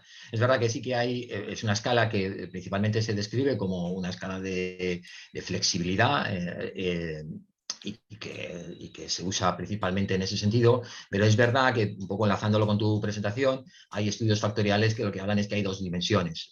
Por un lado, el de la, digamos, la perseverancia, y por otro lado, un tema atencional. O sea que sí que podría tener alguna, y se ha utilizado en muchas poblaciones, pero lo que habría que ver es si con la población en particular, porque el concepto de discapacidad es muy amplio, pues vale, que es lo que tú has dicho y me parece estupendo. Luego, te hace también otra pregunta Sí. que dice, si, bueno, la reformulo un poco. Si, por ejemplo, en el modelo de Exaco de personalidad, que pasaría de los 5 grandes a añadir un factor nuevo, ¿se utilizaría el análisis factorial exploratorio o sería confirmatorio? Ahí lo más recomendable, cuando vos tenés como ese caso modelos rivales, por ejemplo, ¿sí? Donde vos planteás, por ejemplo, que para una estructura de ítems, por ejemplo, vos tenés un modelo de 5 factores y hay otra teoría rival que dice que hay 6 factores y, bueno, y vos tenés con varios modelos, lo ideal es hacer el análisis factorial confirmatorio comparando esos diferentes modelos. Eso que te determine que sea un confirmatorio o un exploratorio es sobre todo si vos tenés un modelo teórico subyacente, ¿sí? Te doy un ejemplo. A mí me ha pasado, bueno, vos mencionabas recién, César, con el ejemplo de Wisconsin, ¿sí? A mí me pasa, por ejemplo, con las pruebas neuropsicológicas, que hay veces que uno no tiene mucha claridad de qué conjunto de pruebas están midiendo distintos tipos de constructos. Entonces, en ese caso, cuando vos no tenés ese modelo teórico previo, vos decís, bueno, esta misma prueba, yo no sé si está midiendo una función ejecutiva, si está midiendo algo vinculado a lo que es memoria de trabajo. Si en esos casos vos tenés tantas dudas, es mejor hacer un exploratorio. Ahora, si vos tenés modelos teóricos sólidos, ya directamente podrías avanzar con un confirmatorio. Gracias, Leo. Otra pregunta que acaban de colgar subir al chat Sí, es, ¿cómo se calcula el punto de corte de la curva ROC sí. con el SPSS? Bueno, eso mi intención era mostrarlo, pero no he llegado con el tiempo, ¿sí? Pero en todo caso, les puedo, a través de César, precisar un poquitito con algún tutorial cómo se hace ese cálculo, ¿sí? No obstante, es importante clarificar que acá, al igual que cuando se detectan factores subyacentes, hay criterios arbitrarios, es decir, lo que te va a dar el SPSS es, para diferentes puntajes, te dice cuál es el nivel de sensibilidad y especificidad para ese punto de corte. Y vos vas a tener como para cada punto de corte distintos niveles de sensibilidad y especificidad. Acá vuelvo a la idea esto de que la validez y el uso de los test tiene que ser contextual, es decir, depende con qué propósito vos querés usar la prueba, ¿sí? Por ejemplo, nosotros en CICAP, nuestro propósito era, lo que menos queríamos que ocurriera, era subidentificar de alguna manera problemas psicológicos, es decir, que personas transitaran por el sistema de atención primaria de la salud con un trastorno y que nadie lo detectara. Entonces, en ese caso, nosotros elegimos un punto de corte que de alguna manera se inclina más hacia la sensibilidad, ¿sí? Que tiene el problema que arroja muchos falsos positivos, ¿sí? Entonces por ahí sobreestima, ¿sí? la probabilidad de que una persona tenga algún tipo de trastorno psicológico, pero que se considera que ese punto de corte era mejor porque preferíamos eso a subestimar, ¿sí? Porque consideramos que es más riesgoso que una persona no reciba atención primaria de la salud, ¿sí? y que la prueba arroje un falso negativo, ¿sí? Ahora, en otros contextos quizás conviene priorizar la especificidad, es decir, que vos la prueba que tenés, quizás, le doy un ejemplo, supongamos un test de embarazo, ¿sí? En los test de embarazo lo que se trata es de priorizar mucho el tema de la especificidad, por ejemplo. Entonces, dependiendo del contexto, puede ser que vos te inclines más hacia la sensibilidad o hacia la especificidad de la prueba, ¿sí? Lo que te va a dar la curva core te va a decir para cada nivel de la prueba cuáles son los niveles de sensibilidad y especificidad, y ya la decisión es arbitraria. Es decir, en función del contexto, ya el investigador puede recomendar un punto de corte u otro. Y también acá entra muy en juego la literatura científica. Hay muchos estudios donde hay algunos investigadores que proponen un punto de corte, otro investigador otro punto de corte, pero en definitiva la elección de un punto de corte u otro va a depender del contexto y de qué uso querés hacer de las puntuaciones de la prueba. Vale, muchas gracias. Hay algunas preguntas más, las vamos a tener que dejar ahí, alguna de nivel avanzado. La vamos a dejar ahí en todo caso para no extendernos más allá de lo programado. Aclaro en todo caso que, aparte de compartir la presentación que van a hacer los ponentes, es posible que el IDIVAL publique una monografía y que se pueda entrar con más detalle en eso, en los contenidos de este curso. Una monografía a partir de las presentaciones que se han hecho, ¿vale? En todo caso, lo dejo ahí. Mañana hablaremos de otro tema muy interesante. Muchas gracias a todos los asistentes por haber mantenido pues eso, la presencia durante todo este tiempo. Y nos vemos mañana en otra interesante charla. Muchas gracias y hasta mañana. Chao, chao, muchas gracias. Adiós, Leo.